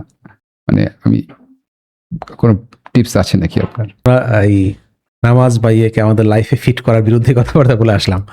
যাই হোক, এটা বাস্তবতা যে আমরা আসলে আমাদের এই আমলগুলো ফিট করার চেষ্টা করি, এটা বাস্তবতা। বাট অরিজিনাল হওয়া উচিত ছিল উল্টা, যে ইবাদতগুলোকে ঠিক রেখে বাকিগুলো জিনিস ফিট করা। এখন যেহেতু বাস্তবতা মেনে নিতে হবে, তো কিয়ামুল লাইল সবচেয়ে আইডিয়াল সিচুয়েশন হচ্ছে যে ঘুম থেকে উঠে পড়া। আর আপনি ঘুম থেকে উঠে পড়লেন, এভরিবডি স্লিপিং, সবাই চারদিকে, ইভেন ঘড়ির টিক আওয়াজও শোনা যায়, এত সাইলেন্স। তখন উঠে আপনি নামাজ পড়লেন, সো আল্লাহ যে পরিমাণ খুশি হবেন, অবভিয়াসলি আগে পড়লে, মানে ঘুমানোর আগেই পড়লে, ঘুমানোর আগেও পড়া যায়, এই জন্য প্রসঙ্গটা আনলাম। তো যেটা আরেকটা ইম্পর্টেন্ট হলো যে আল্লাহ পছন্দ করেন যে যেই আমলগুলা কনসিস্টেন্ট, অল্প হলেও। তো আমাদের এখন যদি এরকম হয় যে আমাদের খেয়াল রাখতে হবে হ্যাবিট স্ট্যাকিং। আপনারা যদি সবাই 7 habits of highly successful man পড়ে থাকেন, ওখানে একটা সেকশন ছিল যে কোনো একটা কাজ করার জন্য হ্যাবিট স্ট্যাকিং করতে হয়। ধরেন আপনি ওই খাবার আগে এটা করব, খাবার পরে করব, ভার্সেস আমি এটা করব, এই পরে জিনিসটা অ্যাচিভেবল না লং টার্মে, ওইটা পাবেন। সো আমাদের যদি ড্রিল হয় যে আমাদের 12টা বেজেই গেল, সো আমাদের ঘুমের আগে অজু করে 2-4 রাকাত নামাজ পড়ে নিলাম আর কি। মানে এটা কনসিস্টেন্ট এফোর্ট লাগবে। কনসিস্টেন্ট এফোর্ট লাগলে মাঝে মাঝে বা হয়তোবা সামনে বেশিরভাগ সময় ঘুম থেকে উঠে পড়তে পারবো। কারণ প্রতিদিন তো থাকে না, দাওয়াত থাকবে না। সপ্তাহে হতে পারে যে 2-3 দিন আমরা আগেই ঘুমাতে পারলাম, বাট এফোর্টটা থাকতে হবে যে কেমন লাইল মিস করা যাবে না, এটা কোন একটা হ্যাবিটের সাথে জুড়ে দিতে হবে। হ্যাঁ, আর ফজর যেহেতু এটা পরে হয়, এটা একটা ইন এ সেন্স গুড আমার জন্য, মানে ইয়ের জন্য, এই আমাদের লাইফস্টাইলে। কারণ যদি এরকম আমরা লাইফস্টাইল ফলো করতে চাই যে ফজরের পর আর ঘুমাবো না, তখন আউয়াল ওয়াক্ত একটু আসলে ডিফিকাল্ট হয়ে যায়। সো ফজরের আমাদের বাংলাদেশে বা সাবকন্টিনেন্টাল যে সিস্টেমটা, যে পরের দিকে, শেষের দিকে পরে, সেটা আসলে ইশরাক নামাজ আবার ফ্রেন্ডলি। হ্যাঁ, ফজর মসজিদে বসে থেকে ইশরাক পরে বের হওয়া, হ্যাঁ তাহাজ্জুদ আনফ্রেন্ডলি। সো এটা ব্যালেন্স করতে হবে আর কি। সো আমাদের যদি থাকে কি বলে, মানে টার্গেট থাকে যে তাহাজ্জুদ মিস করা যাবে না, তাহলে নামাজের ঘুমানোর আগেই পড়া উচিত। আর টার্গেট থাকতে হবে যে ঘুম থেকে উঠে পড়তে হবে, সেটা একটা হায়ার স্টেশন। একটু আগে যে উল্লেখ করলাম যে বান্দার স্টেশন হচ্ছে যে রাত্রে প্রহরে সে সিজদায় দাঁড়ায় আল্লাহর আনুগত্য প্রকাশ করে এবং আল্লাহর রহমত আশা করে। এইটা হচ্ছে বান্দার স্টেশন আল্লাহর কাছে। তাহাজ্জুদে কতক্ষণ করলেন। এবং আরো হাদিস আছে যে হাদিস মনে হয় হাদিস যে তাহাজ্জুদের মধ্যে 10 আয়াত পড়লে এই নাকি, 100 আয়াত পড়লে এত নাকি, 200। সো এটা দিস মানে এটা লেভেলটা গোস অন অ্যান্ড অন। আপনি যখন একটা বেস লেভেল এনশিওর করতে পারবেন যে আমি প্রতিদিন অ্যাটলিস্ট পড়ি, 2 রাকাত 4 রাকাত পড়ি, তখন আস্তে আস্তে এসকেলেশন ইনশাল্লাহ হবে। কি এরকম করা যেতে পারে যে আমি এশার জামাতে আদায় করলাম, তারপরে ওর সাথে সুন্নাহ পড়লাম যতটুকু পারলাম, পরে ঘুমানোর আগে বললাম আর কি। হ্যাঁ, আমরা ঘুমানোর আগে তো এখন আমাদের মানে একদম ব্রাশ করি। হ্যাঁ হ্যাঁ হ্যাঁ, ব্রাশ করি না, ব্রাশের সাথে অজু করে 2 রাকাত 4 রাকাত পরে তারপর ঘুমাইলাম, তাহলে একটু আলাদা হলো, একটু লেট নাইটে হলো। এবং ঘুমানোর আগে একটা ভালো কাজ করে ঘুমালাম। হ্যাঁ, ওইটাও একটা আছে যে ঘুমানোর আগে এবং ঘুম থেকে উঠে ফেরেশতারা দোয়া করে যে ভালো একটা কাজ করো। বাট এটা কনসিস্টেন্ট রাখতে হবে আর কি। এবং যদি ছুটেও যায় তাহলে মেকআপ করার ব্যবস্থা করতে হবে। যেমন আব্দুল্লাহ ইবনে ওমর রাদিয়াল্লাহু আনহু, ওনার যদি একটা জামাত ছুটে যেতেন, জামাত ছুটে গেলে উনি একটা বকরি ঈদে সাদাকা করে দিতেন। হ্যাঁ, মানে এমন সিরিয়াস নেগেটিভ রিইনফোর্সমেন্ট একটা ওয়ার্কফ্লো থাকা উচিত। তুমি যে আমাকে দিলা, মানে ভুল পথে নিয়ে গেলা, কিন্তু লাভ তো হইলো না। এক্স্যাক্টলি। আপনার যদি কারো যদি জামাত ছুটে যায় অথবা নামাজ সামহাও আপনার দোষের কারণে কাজা হয়, আপনি একটা বড় সাদাকা করবেন, যাতে ড্রিলটা থাকে যে আপনি অনুতপ্ত সাদাকা করলেন এর এগেনস্টে। মানে এটা নেসেসারি না, কিন্তু এটা একটা নিজের তাস্কিয়ার জন্য এটা ইম্পর্টেন্ট, ওই প্র্যাকটিসটাকে ধরে রাখার জন্য। এটা তাকওয়া ভিত্তিক, এটা শরিয়া ভিত্তিক না আর কি, তাই তো? হ্যাঁ, মাশাআল্লাহ। আরো কিছু ব্যাপার আছে যে আমাদের তো অনেক ডিস্ট্রাকশন ডেইলি লাইফে, যে যেমন একটা প্রশ্ন করি, এটা কিছু ছোট ছোট আমি প্রশ্ন করি, আপনি দ্রুত উত্তর দিতে পারেন। যে মানে কোনো একটা খবর তো কিছু রাখতে হবে, মানে একটু রেলেভেন্ট থাকার জন্য। তো দেখা যায় যে সোশ্যাল মিডিয়া, মানে যেসব মিডিয়াতে খবর পাওয়া যায়, রেগুলার মিডিয়া, মানে মেইনস্ট্রিম মিডিয়া, সেখানে তো অনেক সময় খুব বায়াসড খবর থাকে। আবার সোশ্যাল মিডিয়াতে খবর জোগাড় করতে গেলেও সবসময় পাওয়া যায় না, দেখা যায় যে কোনো কিছু অনেক ঘাটতে হয়। মানে ট্রুথ কিন্তু ফাইন্ড আউট করা ডিফিকাল্ট। আগে যেটা আপনি বললেন যে ইনফরমেশন ওয়াজ স্কেয়ার্স, এখন ইনফরমেশন ইজ মানে ওভারওয়েলমিংলি এ লট। তো প্রচুর পরিমাণ ইনফরমেশন, কিন্তু সেটার মধ্যে আপনার খড়ের গাদায় সূচ খোঁজার মতো আপনার রাইট জিনিসটা খুঁজে বের করতে হবে। তো তাহলে মানে আমি যদি নিজেকে কিছুটা আপডেট রাখতে চাই, নাকি রাখা উচিত না? কারণ আমাদের একটা কমপ্লেন আছে যে মুসলিমরা বা অনেকে যারা নিজেদেরকে একটু বিচ্ছিন্ন রাখে সারা, মানে অন্য ইয়ে থেকে, শুধুমাত্র মানে ইবাদত বন্দেগীর মধ্যে থাকে, সেটা সোসাইটির জন্য অনেক বেশি হেল্পফুল হচ্ছে না। তো আমি যদি রিলেভেন্ট রাখতে চাই, তাহলে এই খবরটা কিভাবে মানে নিব আসলে? মানে কি হচ্ছে আমার আশেপাশে, বা আমার দেশেই বা কি হচ্ছে, আর কতটুকু নিব? মানে আমার প্রফেশনাল ব্যাপারে, বা আমার ধরেন যে আরেকটা অ্যাসপেক্ট থাকতে, এটা পরে বলবো। আগে যদি আমি মেইনস্ট্রিম খবরের কথাই বলি, যে দেশে কি হচ্ছে, বিদেশে কি হচ্ছে, গ্লোবালি কি হচ্ছে, কতটুকু যাব, আর কিভাবে খবরটা নিব? এটা একটা যদিও এক্সারসাইজ করাটা ডিফিকাল্ট, বাট একটা সহজ ফর্মুলা হচ্ছে যে যেই খবরগুলা মানে যেই খবরগুলা জেনে আমি খুব বেশি কিছু করতে পারবো না। ফর এক্সাম্পল, আমার পার্সোনালি আমেরিকান পলিটিক্স নিয়ে অনেক আগ্রহ ছিল 2010 সাল থেকে অথবা নেক্সট 10 বছর পর্যন্ত। সো ওদের কীভাবে সিনেট, কংগ্রেস কীভাবে ফাংশন করে, অনেক পলিটিশিয়ানদের আমি লাইফ টাইম জানতাম আর কি। ওদের একটু ম্যাচিউর পলিটিক্স এই জন্য। বাট কথা হলো যে আমেরিকান পলিটিক্স এর এত খবর নিয়ে আমার কতটা ইমপ্রুভমেন্ট হচ্ছে, আমি কি নিজে পলিটিক্স করব? আর তাদের এই গ্লোবাল পলিটিক্স আমাকে কতটা এজ দিবে, লেভারেজ দিবে? ব্যাপারটা যদি এভাবে চিন্তা করি, তাহলে আমার ওইটা থামাই দেওয়া উচিত। কারণ আমেরিকান পলিটিক্স এই লেভেলে খবর রেখে আমার কিন্তু আসলে খুব বেশি কিছু করা যাবে না, আমি যদি আনলেস নিজে একটা ইন্টারন্যাশনাল পলিটিক্সের ফিগার না হই। সেম একই যে আপনি ধরেন লিঙ্কডইন তো ফর এক্সাম্পল একটা প্রফেশনাল নেটওয়ার্ক, ফেসবুকে একটা সবাই এই নর্মাল সামাজিক নেটওয়ার্ক, বা টুইটারে অনেক কিছু দেখা যায়। কাউকে ডিসাইড করতে হবে যে এই যেই প্ল্যাটফর্মে আমরা খুব নোটিফিকেশন আপডেট রাখতে চাচ্ছি, এই আপডেটটা রাখা, আপডেট নেবার পর আমার কি করার আছে, এই স্কোপটা কতটুকু। মানে যেটা নিয়ে আমি কিছু করতে পারবো না সেটা জেনে আমি কি করব? হ্যাঁ, অ্যাটলিস্ট করতে পারবেন না, অনেকে ভাবে যে অনেক কিছু তো করতে পারি না, বাট অ্যাটলিস্ট দোয়া করতে পারি। ফর এক্সাম্পল, আপনি এই গাজায় যে 1 লক্ষের উপর মানুষ মারা গেল, খবর তো রাখতে হবে। খবর রাখলে আপনি অ্যাটলিস্ট তাহাজ্জুদে দোয়া করবেন। এটা সহজভাবে যে যেসব ইয়েতে আমার একদমই কোনো মানে কিছুই করার নাই, সেগুলো একটু স্কিপ করা যেতে পারে আর কি। জাস্ট ডোপামিনের জন্য আমি খবর নিলাম। ফর এক্সাম্পল, একটা স্ট্যাটিস্টিক্স আছে যে যারা সেলিব্রিটিদের খবর রাখে এদের আইকিউ লো। আপনি ধরেন ভাই বাংলাদেশে যারা ফিল্ম সেলিব্রিটি অথবা মিউজিক সেলিব্রিটি, তাদের খবর খুব রাখলেন, অথবা অথবা স্পোর্টস সেলিব্রিটি, এই খবর রাখা ইটসেলফ নির্দেশ করে আপনার আইকিউ লো। এটা আপনার খুঁজে দেখতে পারেন যে সেলিব্রিটিদের খবর রাখা নির্দেশ করে লো আইকিউ। তাদের খবর রেখে আমাদের কি লাভ, এটা বুঝতে হবে। মানুষের নিজের সোলের ডিসিপ্লিনের জন্য একটু শেয়ানা হইতে হবে। আমি এই শব্দটা বেশি ইউজ করি, শেয়ানা হইতে হবে। আরেকটা জিনিস হচ্ছে যে আমার আত্মীয় স্বজন এবং বন্ধু বান্ধব, এদের সাথে তো কানেকশন রাখা, এটাও তো একটা পার্ট অফ মানে ইসলামিক শিক্ষা, তাই না? যে বন্ধু বান্ধবের সাথে আত্মীয় স্বজন খোঁজ খবর নেওয়া, এটা আনফর্চুনেটলি অথবা যাই না ফর্চুনেটলি, আল্লাহ আলম, যে কিছু ভালো আছে এটা, আবার খারাপও আছে। সেটা হচ্ছে এই কানেকশনটাও কিন্তু এখন বিভিন্ন গ্রুপের মাধ্যমে হয়ে যায়, যে মেসেঞ্জার গ্রুপ, হোয়াটসঅ্যাপ গ্রুপ, ওখানেই সব আপডেট পাওয়া যায়। হ্যাঁ, কেউ হয়তো অসুস্থ হয়ে গেছে, দোয়া করো, এটা খবর কোথায় আসে? হোয়াটসঅ্যাপ গ্রুপে আসে। ইভেন আমার ক্লোজ আত্মীয় স্বজনেরও গ্রুপ আছে। আমার বাবার দিকে একটা আত্মীয় স্বজনের গ্রুপ আছে, মায়ের দিকে একটা আছে, ঠিক আছে, আমার শ্বশুর বাড়িতে একটা গ্রুপ আছে। তো কার কি হচ্ছে না হচ্ছে সব ওই গ্রুপে জানা যায়। কিন্তু বন্ধু বান্ধবদেরও এরকম, আমার স্কুলের গ্রুপ, কলেজের গ্রুপ, ইউনিভার্সিটির গ্রুপ। কিন্তু এই হোয়াটসঅ্যাপ গ্রুপগুলোতে মানে এই প্রয়োজনীয় খবর লাইক 1% 2% থাকে, আর 99%ই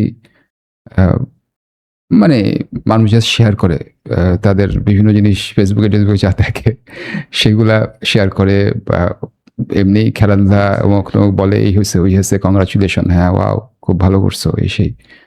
তো একজন একটা কথা বলে আবার 10টা কমেন্ট করে। তো এইগুলো যদি আমি মানে দেখতে চাই, তাহলে তো it takes A lot of time. একটা হচ্ছে যে আমার সময় যায় দেখার জন্য, একটা হচ্ছে যে এটা মাথার মধ্যে তো ঢুকে যায়, মানে আমার তো ডিস্ট্রাকশন।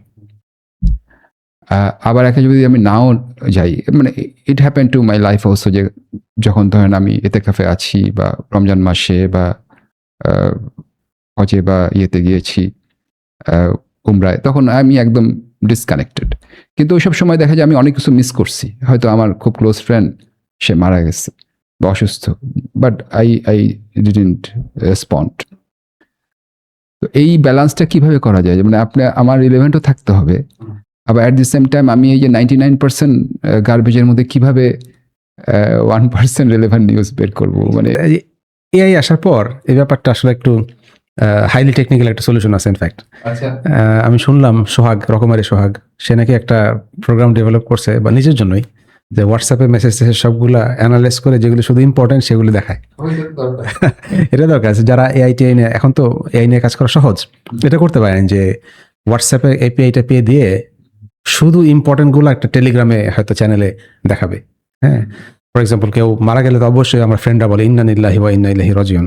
যেমন আমার ফ্রেন্ডের মা মারা গেলেন এই ইয়েতে বুধবারে, আমি একটু দেরিতে দেখছি আসলে 4 ঘন্টা পরে। তো 4 ঘন্টা পরে অনেকে ভাবতে পারে যে এতক্ষণ নিল। হ্যাঁ, ইনারিল্লা দেখলে তখন আমি ওইটা খুলি। আদারওয়াইজ দেখা যায় নোটিফিকেশন সব বন্ধ করে রাখি, কারণ এইসব জিনিসে মানে এত বেশি আসতে থাকে। সো কাটিং এজ, এখন যদি এআই আসার পর এআই কিছু সুবিধা আছে, এটা হলো কাটিং এজ টেকনোলজি ইউজ করে অনলি গুরুত্বপূর্ণ জিনিসগুলা সেপারেট একটা অ্যাপ ইউজ করতে পারেন। এটা অবশ্য খুব টেকনিক্যাল, মানে হাইলি টেকনিক্যাল একটা সলিউশন। কিন্তু আমার মনে হয় যারা শুনছেন তাদের মধ্যে কেউ কেউ এই ধরনের সলিউশন বের করতে পারেন। হ্যাঁ, এবং এটা খুব কঠিন হবে না, আমরা তাহলে এগুলো মানে ইনস্টল করতে পারি। নিজে প্রোগ্রামার না, but he manage to make it, তাই না, উইথ এআই। সো পারা উচিত ইনশাআল্লাহ। অ্যাপ স্টোরে বা ইয়াতে গুগল প্লে স্টোরে দিয়ে দিলে আমরা ইনস্টল করে ইউজ করলাম। অ্যাট দি সেম টাইম আমার মনে হয় খবরের ব্যাপারে এটা হইতে পারে।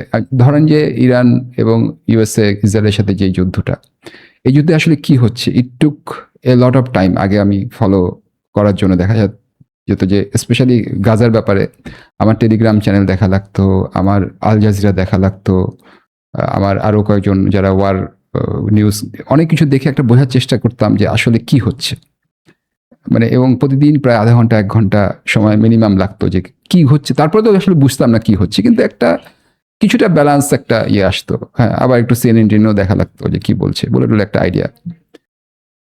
ইরানের যুদ্ধে যেটা হলো যে কোনো একজন উনি একটা সামারি দেয় প্রতি রাতে, আপনি জানেন কিনা, আমিনুল ইসলাম নামে একজন। তো হ্যাঁ হ্যাঁ হ্যাঁ, আল্লাহ তাকে রহম করুক।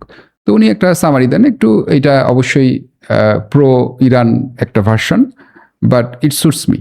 তো আমার কাছে মনে হয়েছে যে ঠিক আছে, রাতে ঘুমানোর আগে হ্যাঁ আমি শুধু ওটা পড়লেই উনি ওই প্রফেসর মারান্ডি, তারপরে আরো 4-5 জনের বলছে, অমুকে বলছে, হ্যাঁ এদের ভার্সন টার্সন দিয়ে মানে উনি একটা সামারি, ইভেন ট্রাম্প কি বললো, এটা কি করলো, সেটা একটা ভাষা। তো ইট হেল্প মি এ লট, যে ঠিক আছে আমার এত কিছুর দরকার নেই, আমি এটা পড়লেই এই বিষয়ে পেয়ে গেলাম। একইভাবে বাংলাদেশে অনেক কিছু হয় তাই না, এক একটা সময় একটা জিনিস ভাইরাল হয়, এই যে একজন হয়তো কিছু একটা বলছে, এটার নিয়ে কথা হচ্ছে, কেউ হয়তো মানে হত্যা হইলো বা কেউ হয়তো রেপড হইলো, এটা নিয়ে অনেক কথা বলে, এবং এগুলো ইম্পর্টেন্ট জিনিস অনেক সময় দেখা যায় যে সোশ্যাল আলোচনার মধ্যে চলে আসে। এরকম যদি একটা সামারি থাকতো বা এটা যদি অ্যাপ থাকতো যে ঠিক আছে মানে হোয়াট ইজ দ্য মানে এইটার সামারিটা, তাহলে আমাদের এত সময় স্পেন্ড করা লাগতো না। ইনফ্যাক্ট আমরা নিজেরা আমরা কয়েক ছোট ভাই মিলে একটা কাজ শুরু করছিলাম, নাম দিয়েছিলাম FN, Facebook news. For example, এই মুহূর্তে বার্নিং ইস্যু কি, তাকে বেশি কিন্তু থাকে না, 2-3 জিনিস দুটো থাকে। জিনিসই থাকে এই মুহূর্তে। একসাথে একটা মানে বেশি জিনিস ক্যারিও করতে পারে না, কারণ দেখা যায় যে একটা খুব বার্নিং ইস্যু কিন্তু আরেকটা হচ্ছে সুপার বার্নিং ইস্যু, তখন এই বার্নিং ইস্যুটা চাপা পড়ে যায়, মানুষ শুধু ওইটা নিয়ে কথা বলে। তো আমরা যে ওয়ার্কফ্লোটা বের করছিলাম যে গিটহাব ইস্যুতে মার্কডাউন পোস্ট করলে সেটা একটা পাবলিশ হয়ে যাবে CI/CD দিয়ে। সো বেসিক্যালি কেউ একটা গিটহাব ইস্যু পোস্ট করলে it will treat as a news. But পরে দেখা গেল যে কন্ট্রিবিউটর যারা এই শুধু বার্নিং ইস্যুটা সামারাইজ করে দিবে, হ্যাঁ এরকম লোকও পাওয়া ডিফারেন্ট। বাট এটা করা যায়, এখনো যারা পডকাস্ট শুনছেন তারা করতে পারে না জিনিসটা, সবার ডিস্ট্রাকশন কমাইতে। এটা সিম্পল একটা অ্যাপ, যে এই মুহূর্তে বার্নিং ইস্যু কি, শুধু ইস্যুর 2 প্যারা একটা সামারি দেবেন। কেউ যদি মনে হয় তার ফার্দার জানা দরকার, of course he can always go to Facebook. আরেকটা জিনিস হচ্ছে যে আমরা তো একজনকে ফলো করি, বা আমরা মনে করি যে তার কথাটা শুনতে চাই। তা আমি ধরেন যে 20 জনকে ফলো করি, হ্যাঁ, বা 50 জনকে ফলো করি, তো 50 জনের ফলো করলাম, এবং বার্নিং ইস্যুতে ওদের বক্তব্যটা কি, হ্যাঁ হ্যাঁ থাকতে পারে না, কিন্তু 50 জনের মধ্যে হয়তো 5 জনের থাকবে, 45 জনের নাই। তো ওই যদি বক্তব্য থাকে ওটা একটা সামারি, কারণ আমি শুনতে চাই যে ঠিক আছে যে মাহবুর রহমান ভাই উনি এই ব্যাপারে কি বলেন। তো ওইটার যদি আমার একটা সামারি থাকে, মাহবুর রহমান হয়তো এক পৃষ্ঠা লিখছে, কিন্তু আমার দরকার নেই, আমি একটা ছোট ভার্সন দেখলাম, তারপর যদি আমি জানতে চাই আমি তো অলওয়েজ ক্যান গো ব্যাক। তো এইটা হ্যাঁ, এটা খুব হেল্পফুল হবে আমাদের মুসলিমদের প্রোডাক্টিভিটি এবং তাস্কিয়া এবং এই স্পিরিচুয়ালিটির জন্য। এটা ইনফ্যাক্ট মানে কারো যদি ইন্টারেস্টেড থাকে আমরা করতে পারি প্রজেক্টটা, মানে গাইড করতে পারি, তার কাজ করতে হবে। এর ফলে যা হবে যে শত শত হাজার হাজার লোকের ফেসবুকে ঢুকে আসলে দেখতে হবে না। আমি একটা সময় ফেসবুক হোয়াটসঅ্যাপ থেকে একেবারে ব্রেক নিয়েছিলাম ফর অ্যাবাউট এ ইয়ার মনে হয়। তো ওই সময় আমি কিভাবে রিলেভেন্ট থাকতাম, খবরও পড়তাম না, আমি নিউজও পড়তাম না, তো কিভাবে রিলেভেন্ট থাকতাম, আমি আমার ওয়াইফকে জিজ্ঞেস করতাম আজকে কি হইলো, আর অফিসে যে আমার একটা কলিগ আছে ফুয়াদ, তাকে জিজ্ঞেস করতাম ফুয়াদ আজকের খবর বলো, তো আমাকে 5-10 মিনিট বলতো, আর আমার ওয়াইফ এরকম 10-5 মিনিট বলতো, ব্যাস এইটুকুই। হ্যাঁ, তো আমার মানে ইটস লাইক এ প্রেসিডেন্টের একজন প্রেস সেক্রেটারি থাকে না, he gives him the update, ঠিক আছে যে এটা হয়েছে। তো ইয়া দ্যাট হেল্পড, ওই সময় এটা হেল্প করছে। তো এরকম যদি আমাদের একটা AI ভার্সন থাকে, হ্যাঁ হ্যাঁ হ্যাঁ, এটা আমার মনে হয় যে খুব হেল্পফুল হবে, কেউ ইউজ করতে পারেন। আমরা আমাদের আলোচনার প্রায় শেষ দিকে এসে গেছি। একটা প্রশ্ন করতে পারি যে মানে আমাদের রেগুলার জীবনে আমরা কিভাবে আসলে একটু ক্লাটার বা ডিস্ট্রাকশন, একটা তো সোশ্যাল মিডিয়ার ব্যাপার আছে, এছাড়া ক্লাটার বা ডিস্ট্রাকশন কিভাবে কমানো যায়? আচ্ছা, আমাদের মনে হয় জীবনের ক্যাপিটালিস্টিক এই সোসাইটিতে একটা বড় সমস্যা হচ্ছে এক্সট্রাভ্যাগেন্স। আমরা প্রচুর জিনিস নিয়ে ইনভলভড। এখান থেকে হচ্ছে মিনিমালিজমে চলে আসতে হবে আর কি, মানে যে জিনিস না হইলেই না সেগুলো। এটা শুধু না, মানে এটা আমাদের খাওয়া দাওয়া, আমাদের পোশাক আশাক, gadgets, everything is related. So British এক রিসার্চ করেছিলেন বাংলাদেশে মানে ঢাকায় আরবান হাউস হোল্ডে কতগুলো আইটেম আছে যা ইউজ করে না এবং ভবিষ্যতেও কখনো ইউজ করা দরকার হবে না। নাম্বারটা কত হতে পারে? 2500 পার হাউস হোল্ডে, 2500 জিনিস এক্সট্রা। সো এটার সাথে আমি কন্ট্রাস্ট যদি করি যে সালমান ফার্সি রাদিয়াল্লাহু আনহু, উনি যখন মারা যান উনি চিন্তিত হয়ে গেলেন যে আমি এত আসবাবপত্র এনে আল্লাহর কাছে কি জবাব দিব। আসবাবপত্র কি ছিল? বিছানা, একটা খাবার পাত্র, পানির জগ, আর অবশ্যই কাপড় চোপড়। এই ৩-৪টা জিনিস। হি ওয়াজ ওয়ারিড।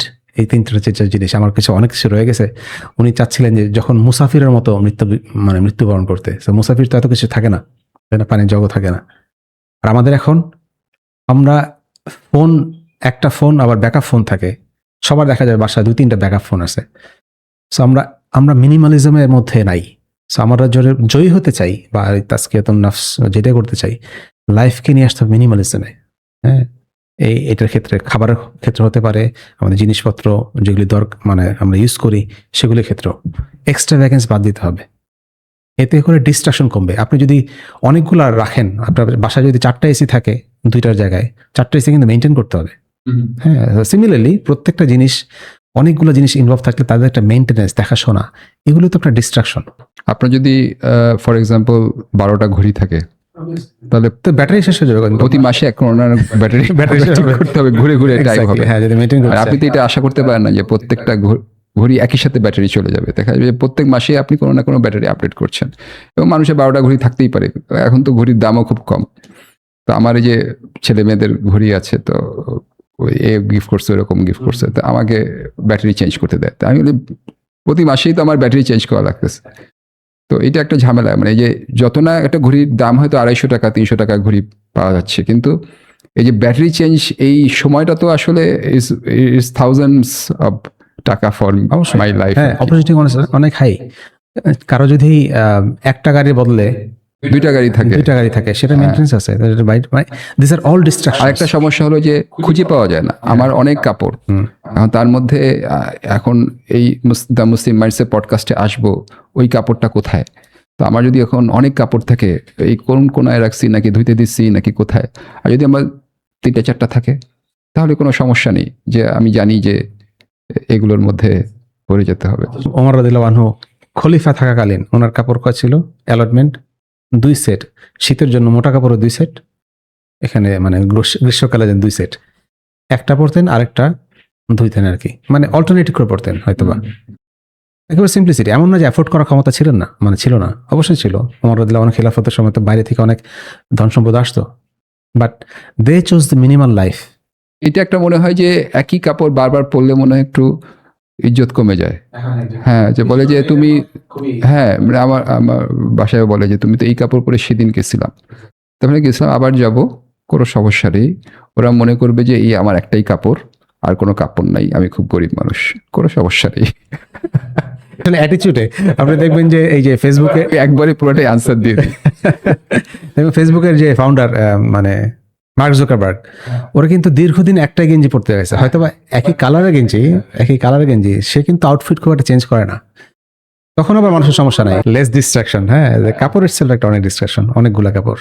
এটা একটা সমস্যা। আর আমাদের এখন একটা জিনিস চিন্তা করলাম যে এই যে আমাদের মর্নিং ওয়াকের জন্য একটা কাপড়, তারপরে অফিসে যাওয়ার জন্য একটা কাপড়, আবার জুম্মা নামাজের জন্য একটা কাপড়, হ্যাঁ, তারপরে আবার নর্মালি মসজিদে যাওয়ার জন্য দাওয়াতের জন্য একটা পরার একটা কাপড়। তো এই যে এত ক্লাটার, এটা তো এগুলো আমাকে মেনটেন করতে হয়, ধুইতে হয় বা ধোয়াইতে হয়, আবার ভাঁজ করে রাখতে হয় বা খুঁজতে হয়। যে কাপড়ের কথা গেল, এছাড়াও আপনি যেটা বলছেন যে বাসায় অনেক জিনিস, তো এই জিনিসপত্রের মায়া কমানো এবং কমায় নিয়ে আসলেও আমাদের ইনশাল্লাহ ডিস্ট্রাকশন কমবে এবং আমাদের জীবনে সময় বাড়বে, আমরা ফোকাস বাড়াইতে পারবো। এবং আপনি যদি আমরা যখন ছোট ছিলাম তখন তো এত জিনিস ছিল না, আমরা কি আনহ্যাপি ছিলাম না তখনকার কনটেক্সটে? তখন চিন্তা করেন, তো হ্যাপি ছিলাম। সো এতগুলা ডিস্ট্রাকশন অবজেক্ট এনে লাইফের কোয়ালিটি হ্যাজন্ট গন মাচ আপ। আগে ছিল যে একটা বই পাইতাম, ওইটাই পড়তাম, আর এখন হচ্ছে পড়ার আগে কোন বইটা পড়বো, হ্যাঁ, এটা বাঁচতেই। এখন তো বই কেনা খুব সহজ। এক একজনের বাসায় 300-400 বই, যাদের ইন্ডেক্সও পড়া হয় নাই, পুরো বই তো দূরে থাক, তাই না? তো দিস আর এক্সট্রা ভ্যাকেন্স হ্যাঁ, এই জিনিসটা খেয়াল রাখতে হবে। ইনফ্যাক্ট অনেক জাপানিজরা যেমন বাসায় আসবাবপত্রের ক্ষেত্রে অনেক মিনিমালিজম ফলো করে। তাদের বাসায় খাট নাই, টেবিল নাই, হয়তো কনভার্টেবল টেবিল। এটাও একটা কিন্তু এই মডার্ন একটা ট্রেন্ড। হ্যাঁ, আমরা এই ট্রেন্ডটাকে এনকারেজ করতে পারি। হ্যাঁ, যে এটা একটা গো ব্যাক টু সাহাবাদের লাইফ স্টাইলের মতো, যে যত মিনিমাম সম্ভব কাপড় চোপড়, আসবাবপত্র রাখো। এটা জীবনকে আসলে ফোকাস করতে এবং আমাদের যে আসল উদ্দেশ্য যে আল্লাহ তাআলাকে খুশি করতে হবে, সেদিকে ধাবিত করতে সাহায্য করবে। তো আমাদের মানে শেষ যদি আপনার কোনো মেসেজ থাকে, যেহেতু আমরা শেষেই চলে এসেছি আমাদের পডকাস্টের, তাহলে আপনি একটু বলতে পারেন আপনার নিজের তরফ থেকে। শেষ মেসেজটাও হয়তো বা একেবারে অ্যাভারেজ মনে হতে পারে, বাট আমি একটা ঘটনা দিয়ে বোঝাইতে পারি যে মেসেজটা কত জরুরি। মেসেজটা হচ্ছে নিজের নামাজকে হেফাজত করা, কারণ এই জিনিসটা বাকি সবকিছু এফেক্ট করে। আপনারা ঘটনা পড়ে থাকবেন যে ওমর রাদিয়াল্লাহু আনহু খিলাফতকালে এখান থেকে সিরিয়ায় বা মিশরে চিঠি পাঠানো হয়েছে আর কি। তখন চিঠিগুলো বেশ শর্ট হইতো আর কি, 4-5 লাইন। এই 4-5 লাইনের মধ্যে, এবং চিঠি পাঠাইতে হয়তো এক ঘোড়সওয়ারিকে 7 দিন রাস্তায় থাকতে হয়েছে, তাই না? এই 4-5 লাইনের মধ্যে এক লাইন থাকতো যে নামাজ প্রতিষ্ঠা করো, বা নিজের নামাজকে সেভ করো, হেফাজত করো। মানে কত ইম্পর্টেন্ট জিনিসটা ওনারা বুঝতেন আসলে। সো আমার হইলো মানে উপদেশ হচ্ছে যে নিজের নামাজের হেফাজত করুন। বিকজ অল থিংস, এই জিনিসটা থেকে বাকি সবকিছু কন্ট্রোল হয়। সেকেন্ড আর একটা ছোট্ট উপদেশ হয়তো বা দিতে পারি, এটা হচ্ছে গিয়ে যে আল্লাহর জন্য সময় বের করা। হ্যাঁ, কিছুটা কনসিস্টেন্ট এফোর্ট থাকা উচিত প্রতিদিন। তো একটা হাদিস আপনারা সবাই শুনেছেন আর কি, হাদিসে কুদসি আল্লাহ বলছেন যে, হে আদম সন্তান, তুমি আমার জন্য সময় বের করো, তাহলে আমি তোমাকে প্রাচুর্য দিয়ে ভরে দিব। আর যদি সময় বের করে না করো, তাহলে এমন অনেক ব্যস্ততা দিয়ে দেবো, তোমার দারিদ্র আর দূর হবে না। সো আল্লাহ কিন্তু এখানে দেখেন, মানে বলে নাই যে সময় বের করলে তোমার কাজ কমায় দিব, বলছে সময় বের করলে প্রাচুর্য দিয়ে দিবে। আপনার বিজি লাইফের মধ্যেও কিন্তু আল্লাহ যদি সময় বের করেন, বিজি লাইফের মধ্যেও স্টিল আল্লাহর কাছে হাইলি রিওয়ার্ডিং হতে পারেন।